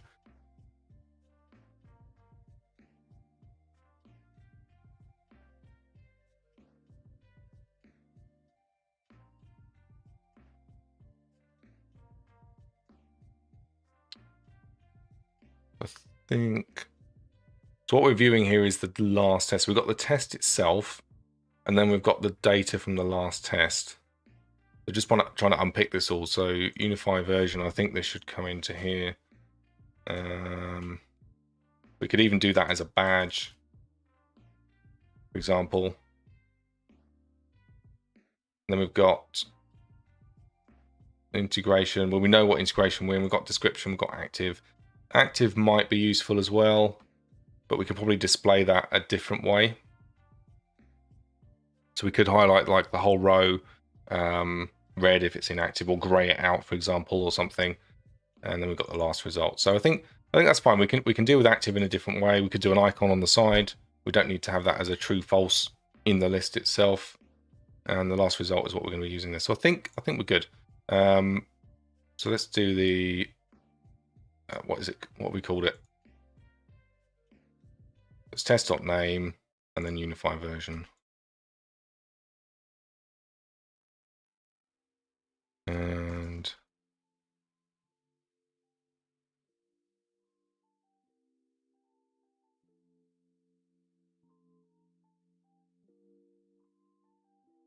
I think that should do it. The badges, they can look a bit naff. We might have to do something with that. We'll have to see how that comes out when we show that. But let's just do. Oh, I'm going to do that. Yeah. Test.state. In fact, it's test. It's dot last result on all of these. We've got state, status, total, pass pending. Lovely. Got it all in there already.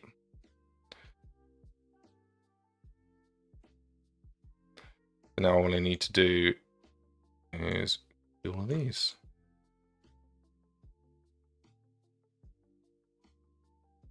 I don't know if do I need total. I don't know if I need total. Does it even matter?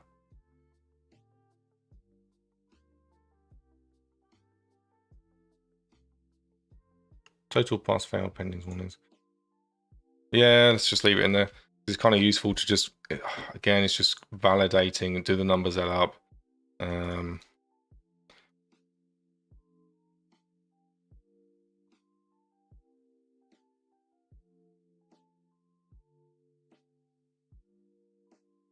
So we can do something with warnings later. And then we've got our graph.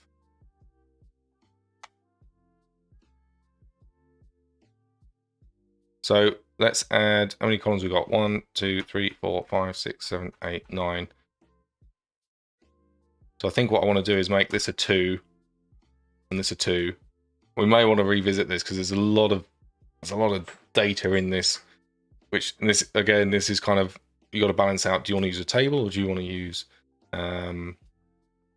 your own custom thing? I can't. To break this down further, I'm going to need to do some fancy stuff because I can only go to 12 columns.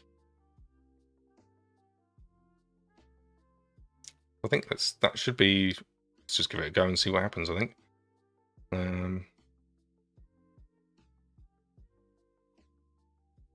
In fact, load pass cage. So this is looking at the integration as a whole.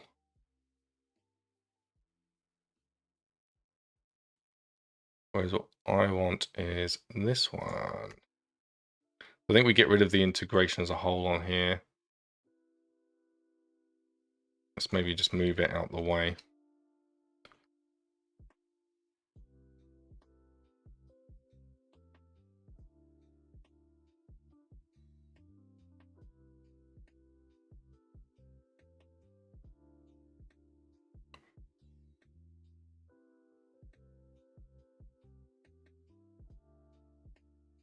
Okay, and just keep it there just in case I want to come back and refer to it later. It's not that big a deal. It just saves me having to go back and look.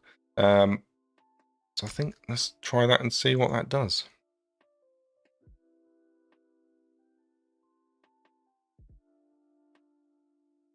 Dun dun dun. Not bad. Not great. Not bad. So this might be nicer as kind of a bar graph or something then, really. Because at the moment that's kind of, I mean, this doesn't really, we need to sort of differentiate this a lot.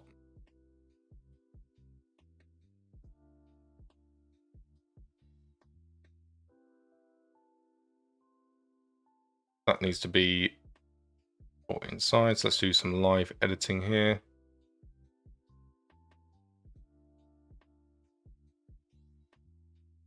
Yeah, okay, so this is what I was saying about the row. So you see how the row is basically saying it's minus 15 pixels wide on either side on the margins. So it makes it expand out past, and then that's taken into account of with the padding that's added by the columns, which is 15 pixels padding. So it kind of balances out, but it just means you get these nice borders. But when you're doing things inside things, it can get a little bit hairy. And in this case, because I've got, this is where I'm cheating and I'm not doing an additional row, it's kind of being a little bit funky about it. I might just take this out. So if this is not an integration list header,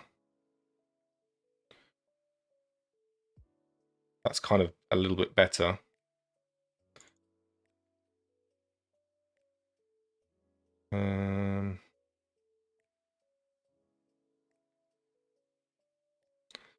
There you go. So I've put that into a container. Now that is, I'm getting rid of that. So I've got the column, my 12Y column. I've then got the container, and you can have containers inside columns. So what that's doing is resetting that row, and then I've got my rows of my table. What I might want to do here is say that with my integration list, if it's got the container on it, maybe I want to shrink. It's difficult to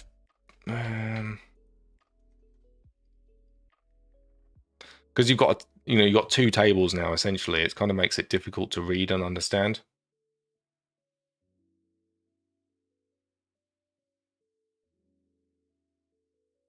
So we can add some margin to the left. That might make it a bit better. But then we're gonna have to shrink that on the right hand side as well. And we'll do that actually with padding. That kind of brings it back in, but we need to increase the padding because it should be 65 pixels or 70 pixels then. 20 pixel. Yeah. You can kind of see how it's kind of misbehaving a little bit now. But the margin left is applied, and then we keep the width of the container, but we just rather than trying to mess around with it, we just say it's got a wider padding on the right, which takes care of the internal bits and pieces.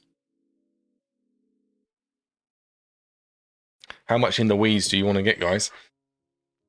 This is it's where you can just tweak for days. So if I do that, then that kind of brings that into there. It might be good as well to just do a top margin. Maybe we do a 20 pixel margin on top. Yeah, that's pretty good. Maybe we should do a bottom one as well. Come on. Just so we've got that wraparound now, essentially. You can see that highlighted there. So we've got that clear white space, it's delineated, and then I can click this and it's going to reset everything. But what I can do there, so I added container and integration list, and maybe we want to say this is, maybe it's just integration list and then container. And then what we can do is in the CSS, we can do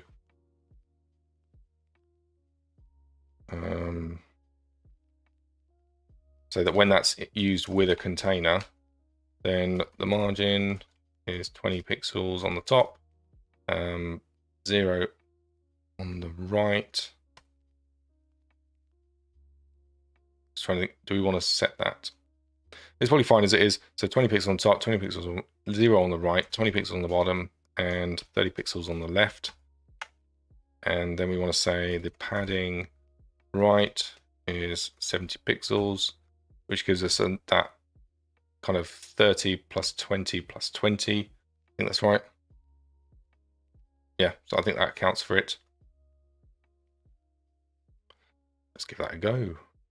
I think if we do that, we might be able to keep this header or just change the size of it. So what do I think about adding the failed specs count to the integration? Yeah, definitely. Yeah, let's do that. Pie chart you click to by get to this page as failures, call that specifically, and then lose that number when you click through and have workout.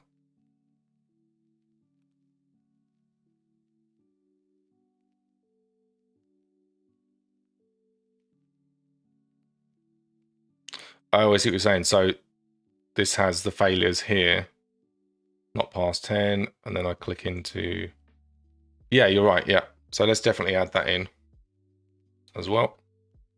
I need to fix the titles here. I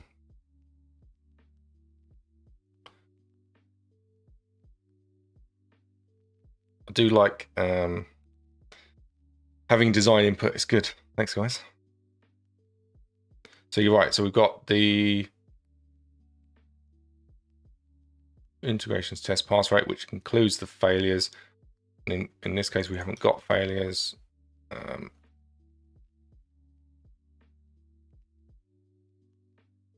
Last failed. Do I have failures?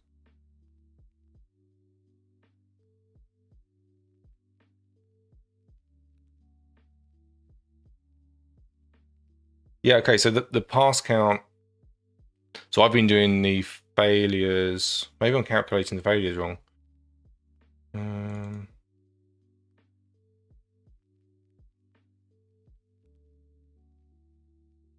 This could be why, because I think my numbers are slightly wrong. And this could be why, because I'm not taking into account the pending.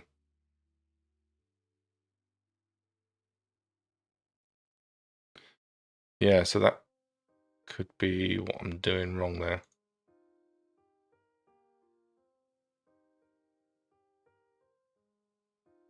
Because the pass rate is, I think at the moment I'm calculating the pass rate based on the pass count minus the, what am I doing? Spec count minus pass count or something like that. Let's have a quick look. Is that in the client? Oh, test result failed. Okay, it is from the failed.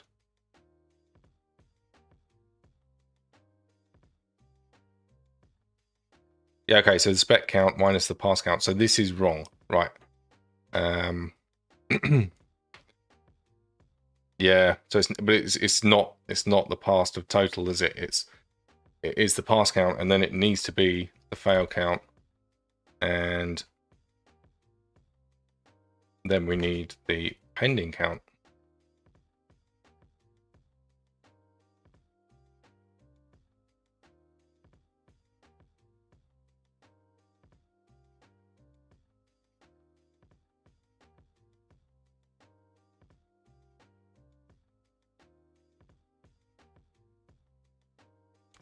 GREY or GRAY? I think it's that one, isn't it?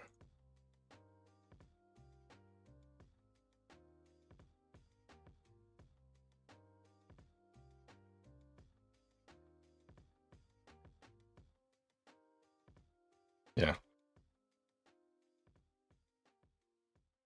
Oh, that's a horrible grey. Yeah, let's do that one instead.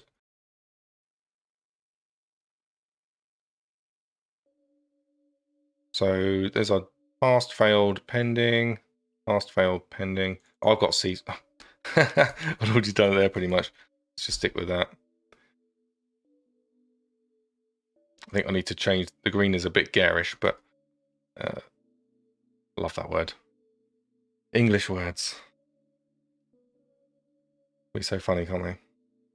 Okay, so I've got that realized as to why that was failing. So I just need to update my data set in the background, which means this.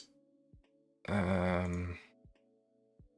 basically need to update this, all of these. So pass count, wherever I'm setting pass count, I need to be setting fail count, pend count. Let's go for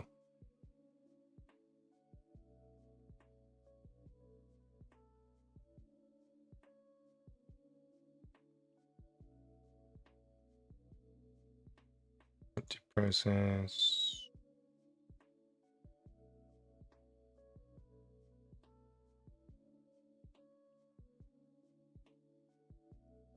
So the empty process is just for if there is.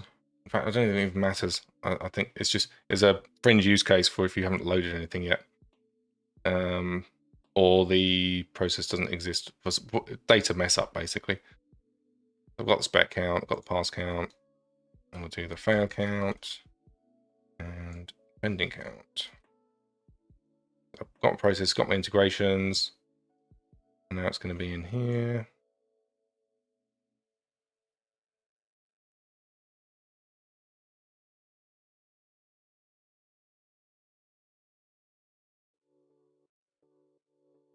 And then I need to do the same thing on these.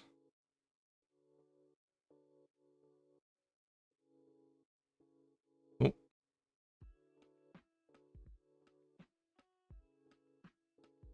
Okay, so that should give us that we're looking for in there.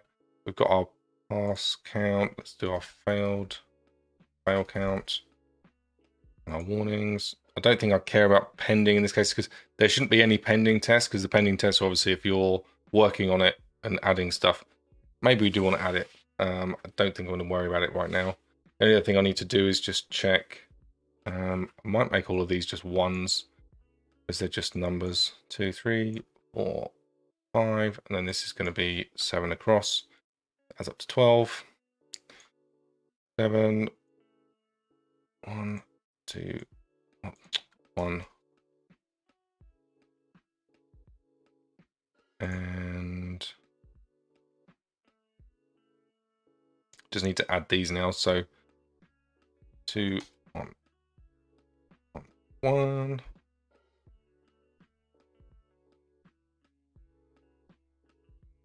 Pending. Oh. Failed, passed, total.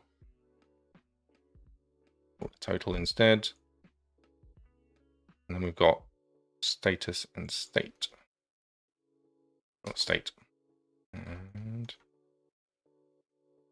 warnings, pending, failed, passed, total, status, state, integration. Good stuff. Okay, actually, what did the badge look like? Non-existent.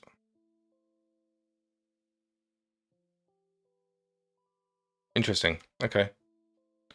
Maybe, oh, it might be that is not in there yet. So let's just chuck that in quickly into here.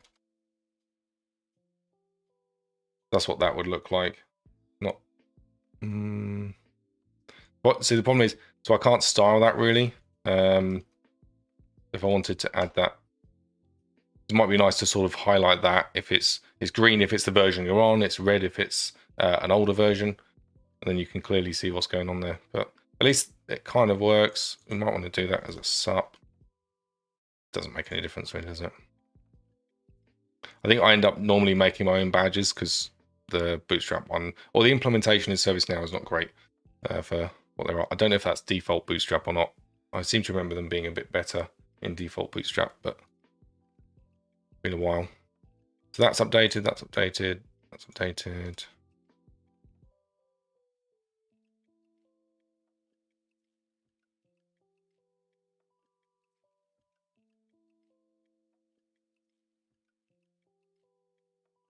Okay, not bad. Other than, yeah, so these, that now looks a bit weird. So I'm missing a column there.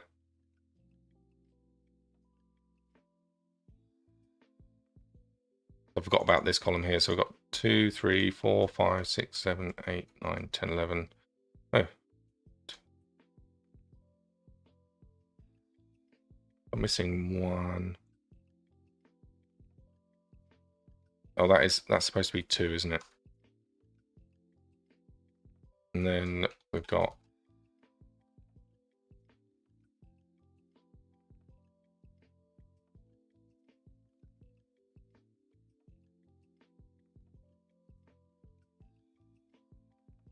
I think that can go back up then, can't it? Or have I just missed some?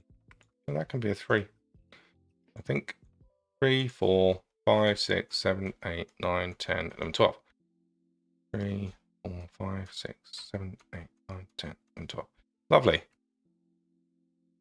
I don't know if there's any different I can do with how this looks. And maybe I want to make this text kind of small.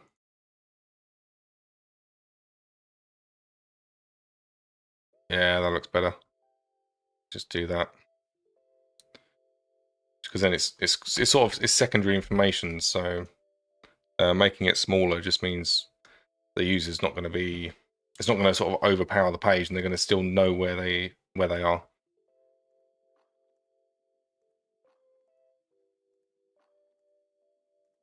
Interesting. Okay. Oh, so I added small to the whole thing instead of just the header. No, let's just do it just on the header.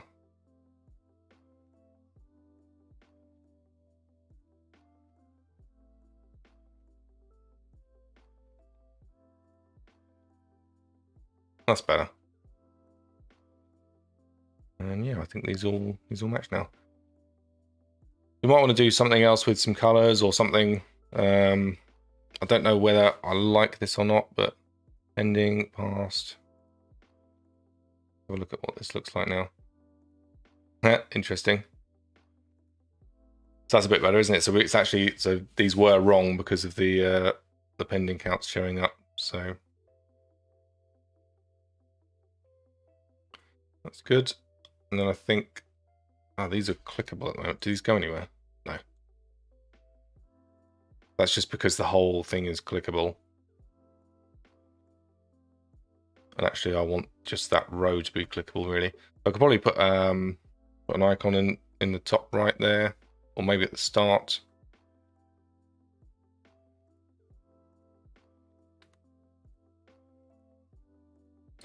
We've still got space on here, so we've got how many tests we've got, number of specs, how many passed, how many failed, how many warnings.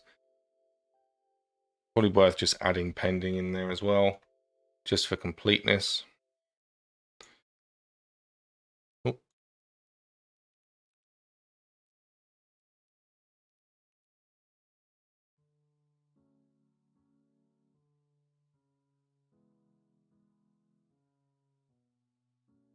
And then I think on the end,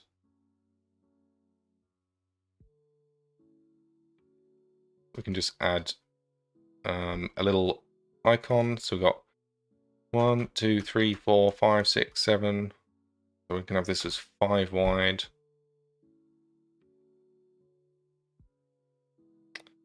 Five wide here.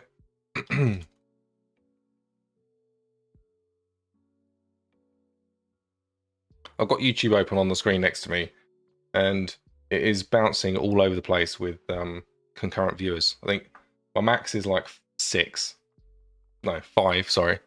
So thanks for sticking with me.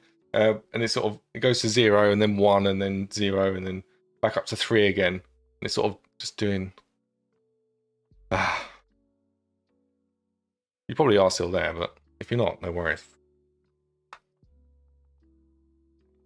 Wouldn't blame you for leaving. Integration. No, we're not looking at doing integration here, are we? Doing the clicker.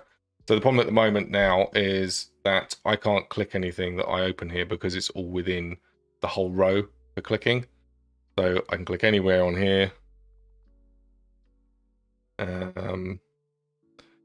And that now ruins it. So that's what I was saying earlier about just we need to fix that really. So let's add a little button over here, and that's kind of a nice little, probably something nice to end on actually. Just adding that in there. So we've got our ng click here.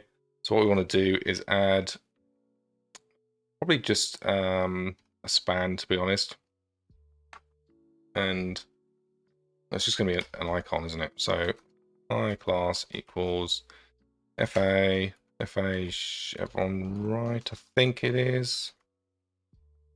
And then we can basically we can modify this with Angular essentially. So if let's just upload that now and just see if that actually looks like, and figure out what the icon is.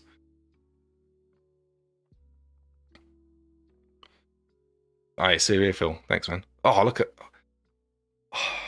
when you can remember icon names from font libraries. That is a proud moment. Okay, we can change that, and what we can make that do is just look a bit nice. I've always seen, and feel free to jump in on this, there's kind of two versions of how these chevrons work.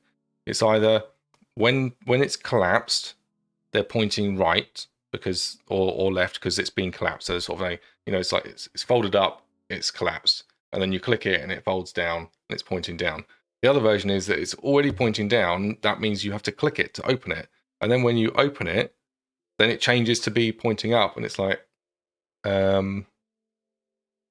yeah. I notice these things. So I think, I don't know, I can never decide which way I want to do it. Do I want it to be down and then up? Anyway, right. ng click integration.show. So let's move that out of the whole clicker. Let's put it over here. Right and then down. All right, good. Some consensus. Excellent. So we'll cover our click there, and then we're going to do a class so that we can modify this. So what we can do now, we do an Angular class changer, and there's a few ways that you can write these. Basically, what we can do is fa chevron right, and that is going to be if the integration is not showing, and then we've got fa chevron down if the integration is showing. And there is a way to do this, and you can basically put it in there and do true and false, put it in like some brackets at the end and do it true or false, but I tend to just stick with this way because it's easier.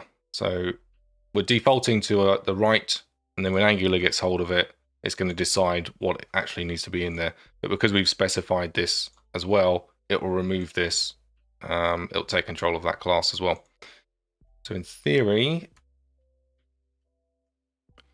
that should be it now. I mean, we could, do I want this in a button? No, it's fine as it is, I think. You could do this in like an anchor tag as well if you want some quick highlighting. So because we've done an ng click, Angular's already added the code to make sure that changes to a pointer. That's another thing. If you're building an interface with events, make sure you update the mouse pointer so that people know that they can click it. Oh, interesting. We've got rid of it. Let's have a look at what's going on in there. Let's just that typo integrate Shyot. What? Oh, it's down here.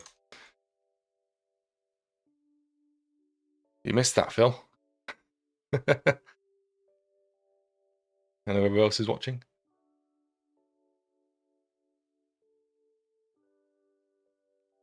Oh, still not working. Okay, what one? Try again. Maybe I didn't. Bet I haven't clicked save or something. Saved. Sync project.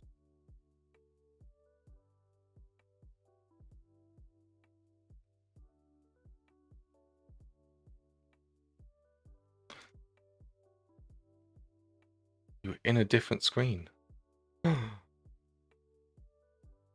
I just missing what it's... Can't catch on what's... Oh. I need you there for my live spell checker, Phil. Let's go and try this out. Is Chevron down the right thing? It is the right thing, so we've just got something wrong with the code.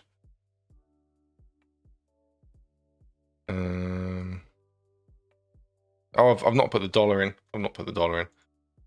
The dollar is just there to show that it's a property I'm adding within Angular in this instance.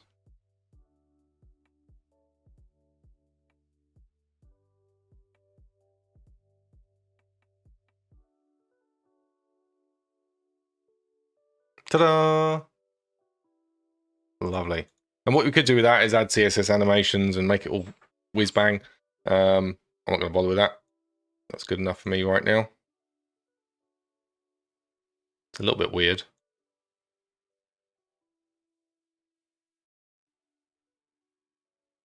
Do I want to make that different?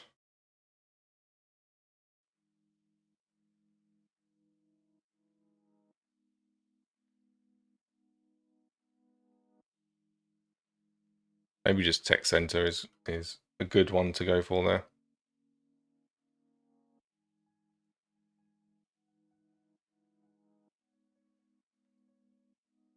The only thing that I don't necessarily like this entirely. I wonder if I can do something with the background of this.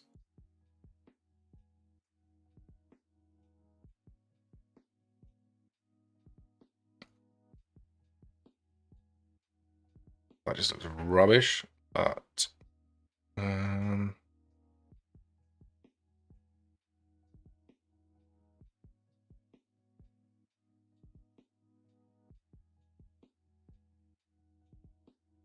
that's not.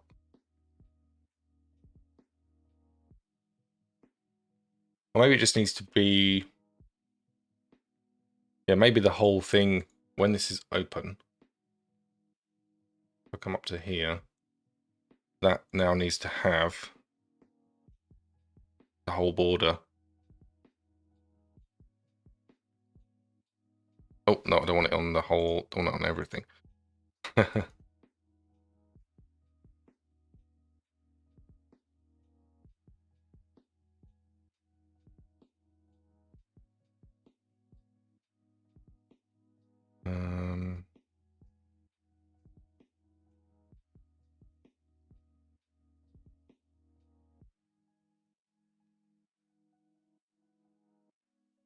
Something like that. Stick with bland colors. That's not too bad. I think this could be better. I'm wondering if actually I should just increase the padding on these. Go for 8.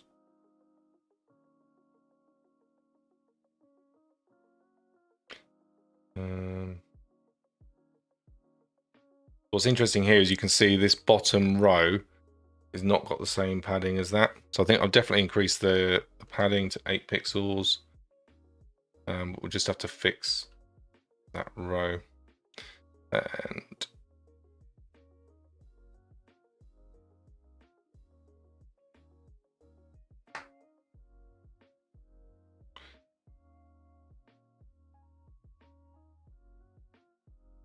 I think the main way that we do that is by introducing another row.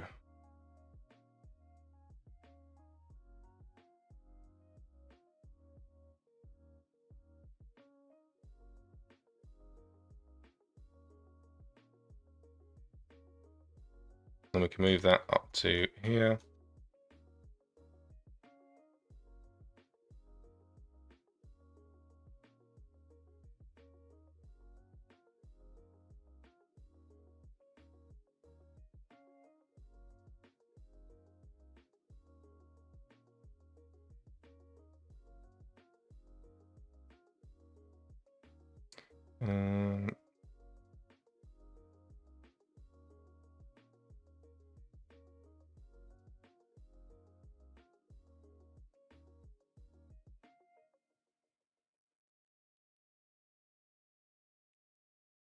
So what I'm doing now is just moving this around so we've got the rows. Oh, 3 viewers, welcome. How's it going? We've got 3. I'm just moving this. So at the moment, what I did before was I did the cheat where I had the this column is a 12, and because it's a 12 and we've already got 12 there, it's just automatically flowing onto the next line. Whereas now I put in a new actual row, so this is now forced to be down. If I refresh this, we should see that in action. Yeah, kind of. I mean, it doesn't. I don't know what's going on with the border there. Have a look at that.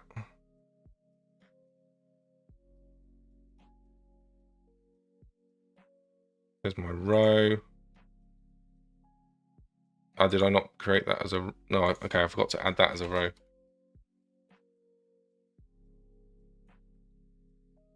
Oh, this is already a row.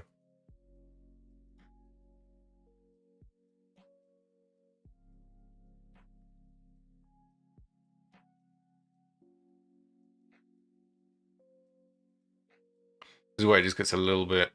so I want... I just need to remove it from there.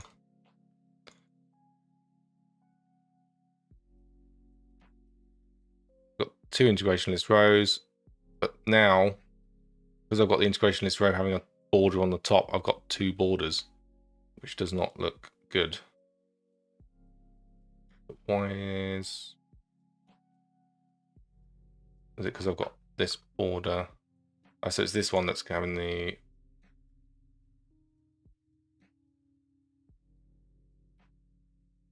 Is it just because I've got border on it? No.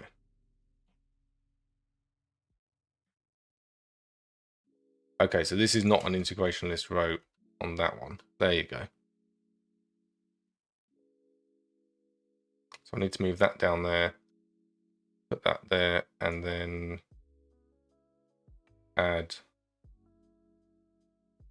a border to this.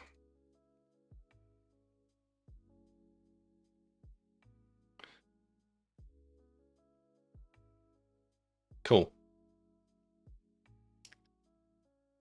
So the integration list row, the integration list row, no, because it's not in there. So I just need to add a new class to that. I need to move that row out. So where this is row integration list row, that does not make sense. That needs to come down onto this one. And then we've got this one here.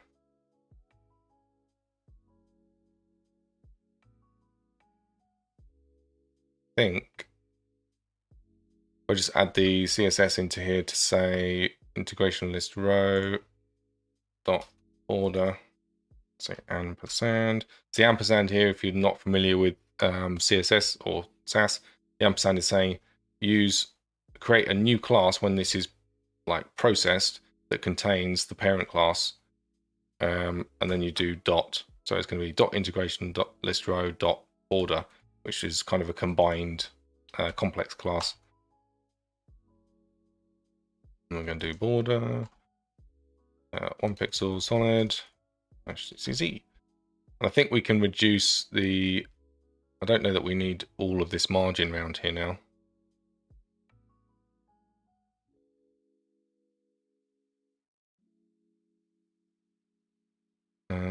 Interesting to see, do we even need the container?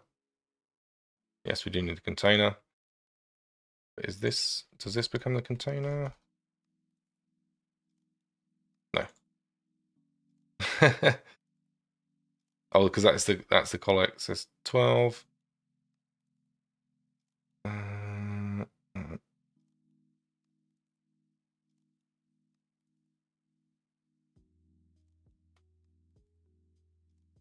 That still needs to be the container. It's just in this case, right.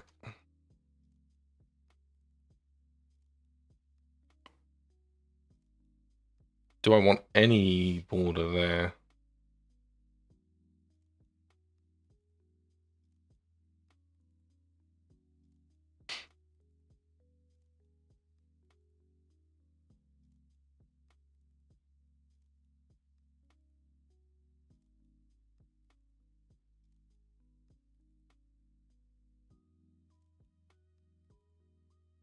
This is kind of hacking.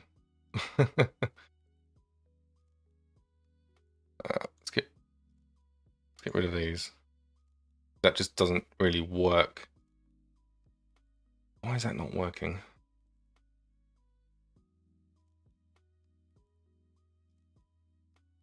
It's because of the border. Nope.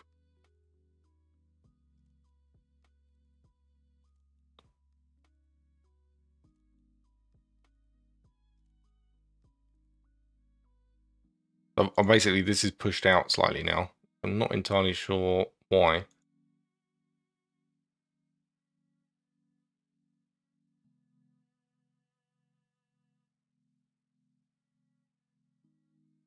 The padding left, padding right. Oh, it's just because it's got the full width on it. So in actual fact, we don't really want container in here.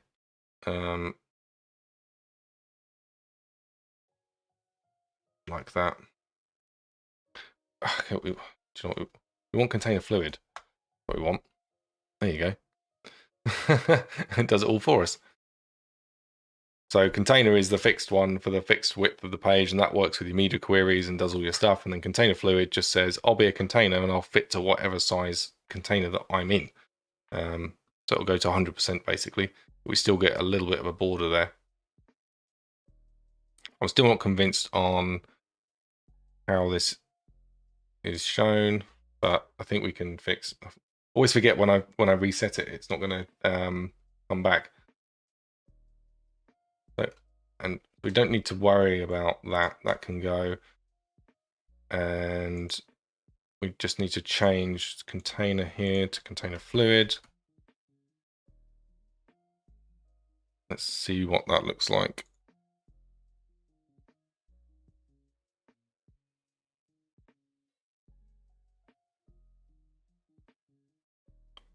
Oh yeah, and I forgot, we've got to remove the integration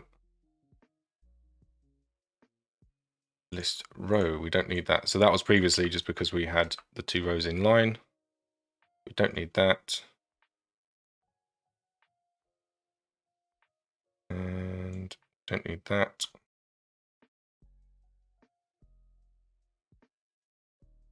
Or do we?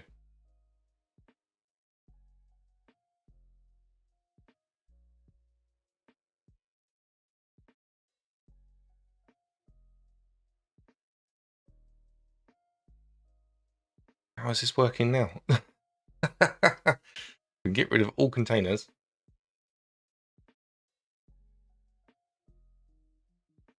But we don't even need container because we've created a new row. It's already got all of that in place. The only thing, the only thing we need here is just to figure out how we want this to kind of look, really. And if this needs to be a bit fancier, do we want to have some highlight colors or anything like that on these?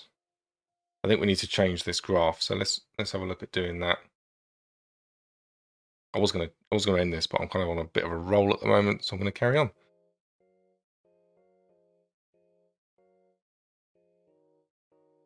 So I'll load both of these.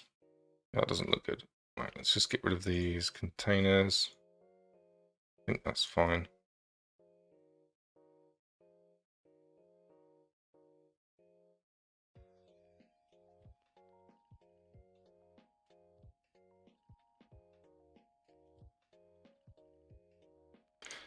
What?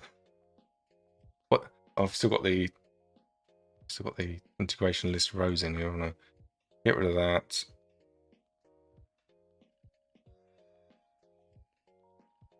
Don't need that. Don't need that. Got my row, got my column saying I'm 12 wide, and I've got my list, my integration list header. Lovely. And where's my border coming from?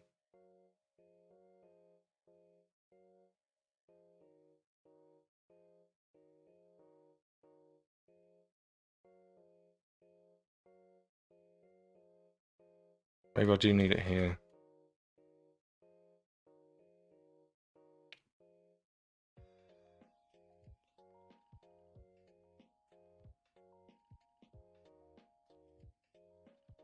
Okay, there we go. Lovely. So let's just do a chart.js. Because that's what we pulled in for this. So can I do kind of a horizontal stacked bar chart?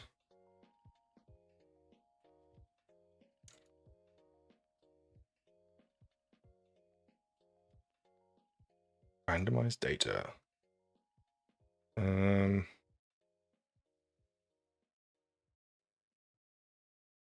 Combo bar line. Nope, not interested in that.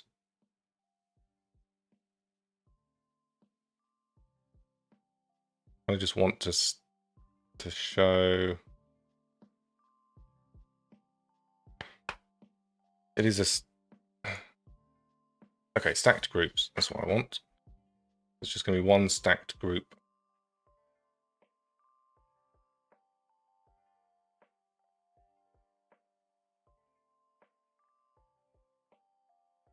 We just got different.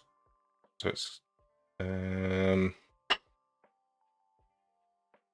we're just going to have one.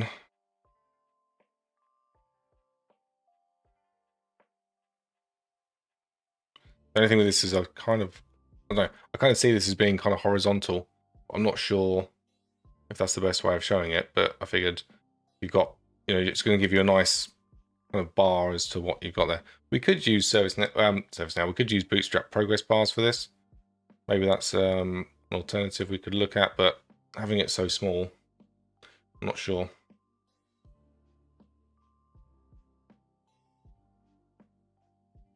I don't think there's any other.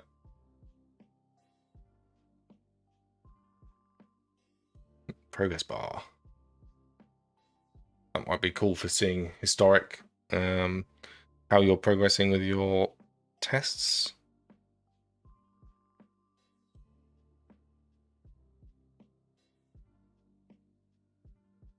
Maybe just stick with what we've got at the moment. So I don't think a bar chart is going to be that helpful there. Maybe we make these pie charts instead. Or just not even have them at all.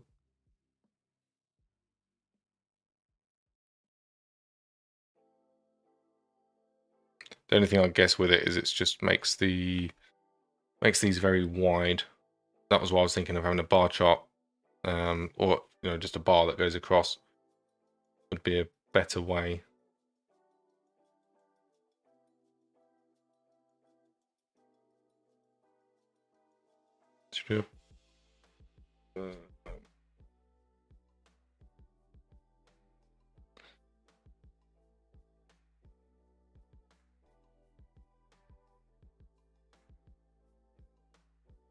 I kind of, the way I'm looking at this now, and I'm actually thinking maybe we need, these should line up. So maybe get rid of this. Let's have the number of tests needs to be, we don't have that. So this is showing 2 tests. And we can just have the total, move these across 1 basically, get rid of that.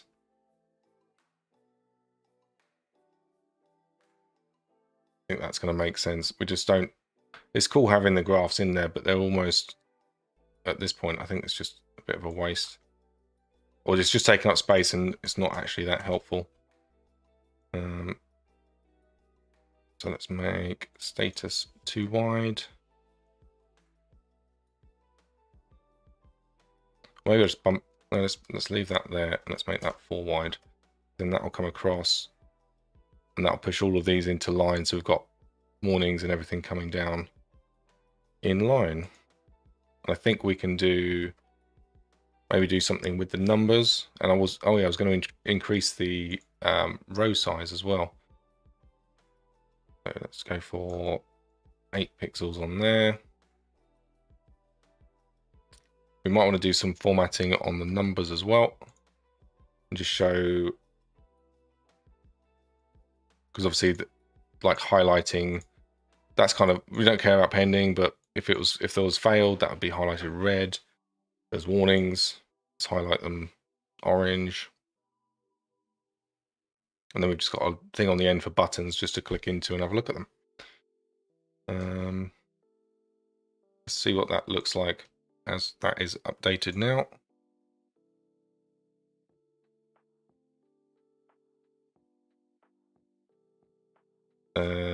Missed that.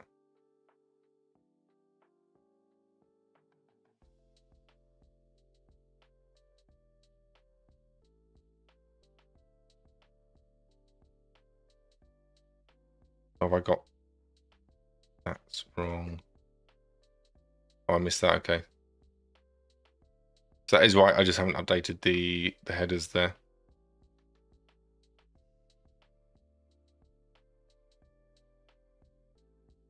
Let's just see. Let's check the column sizing here.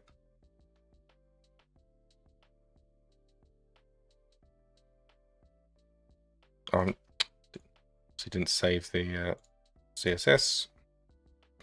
Oh, it's here.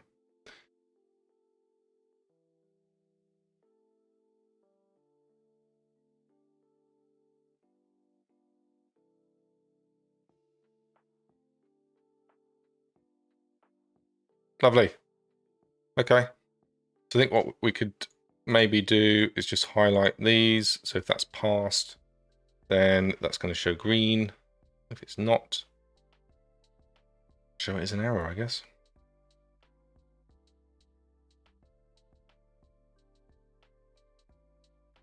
Getting the colors in is kind of the fun part of doing this.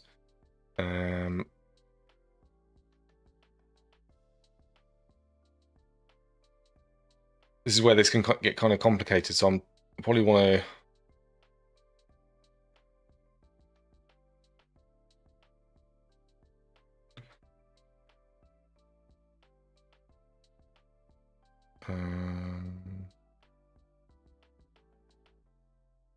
you can kind of do, if we do this, I want text, success, background success. Maybe I don't want background success there. I kind of imagine that being kind of a pill. It's nice and bright green or something. And that is going to be for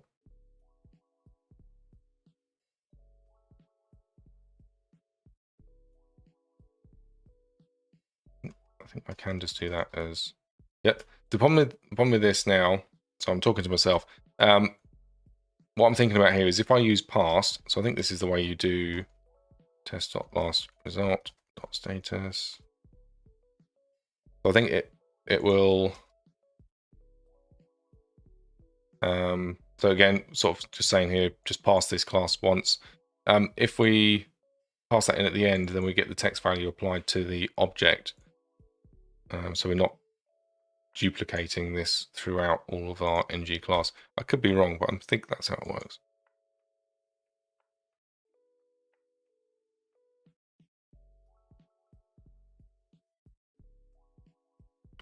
I could be very wrong. Okay.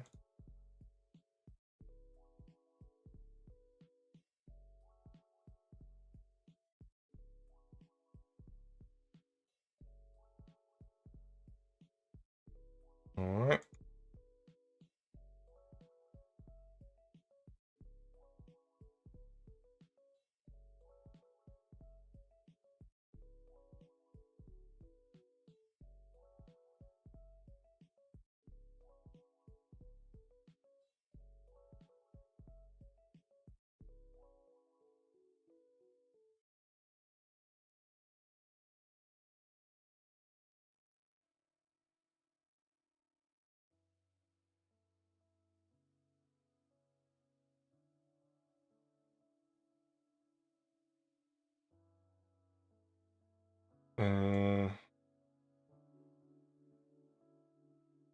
Using array and map.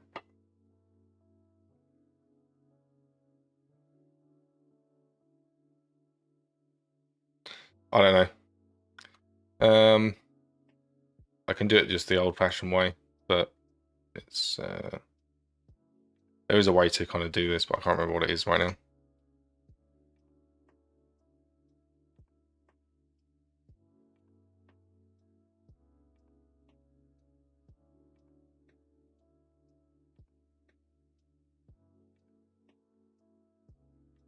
And there we go. So we've got passed in green now.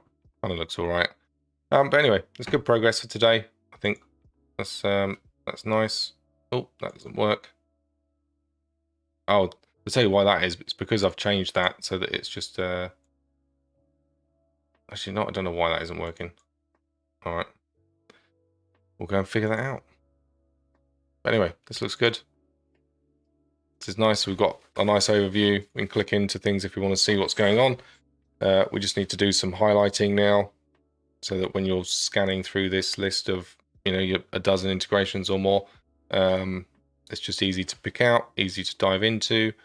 We can pick a test from here, and I think we can go into, each one of these we could go into having its own page.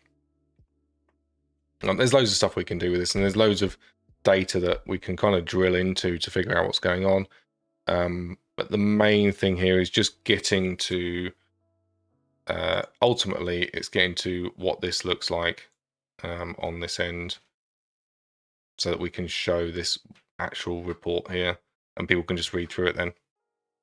But I think that might be nice to do some kind of a paginated thing there. So when we sort of look through, if we click on this test, for example, we'll click on view result, and we'll be able to sort of step through each of the tests that have happened, see the results, and decide whether we want to do anything with them from there, because there's a lot of stuff that we can look through within this. So yeah, I'm going to leave that for next time. It's late. Thanks for joining. All the best. Keep in touch. Subscribe, like, follow, do all of that good stuff. Find me on Twitter. Message me, whatever. Thanks for hanging out, and I'll catch you guys later.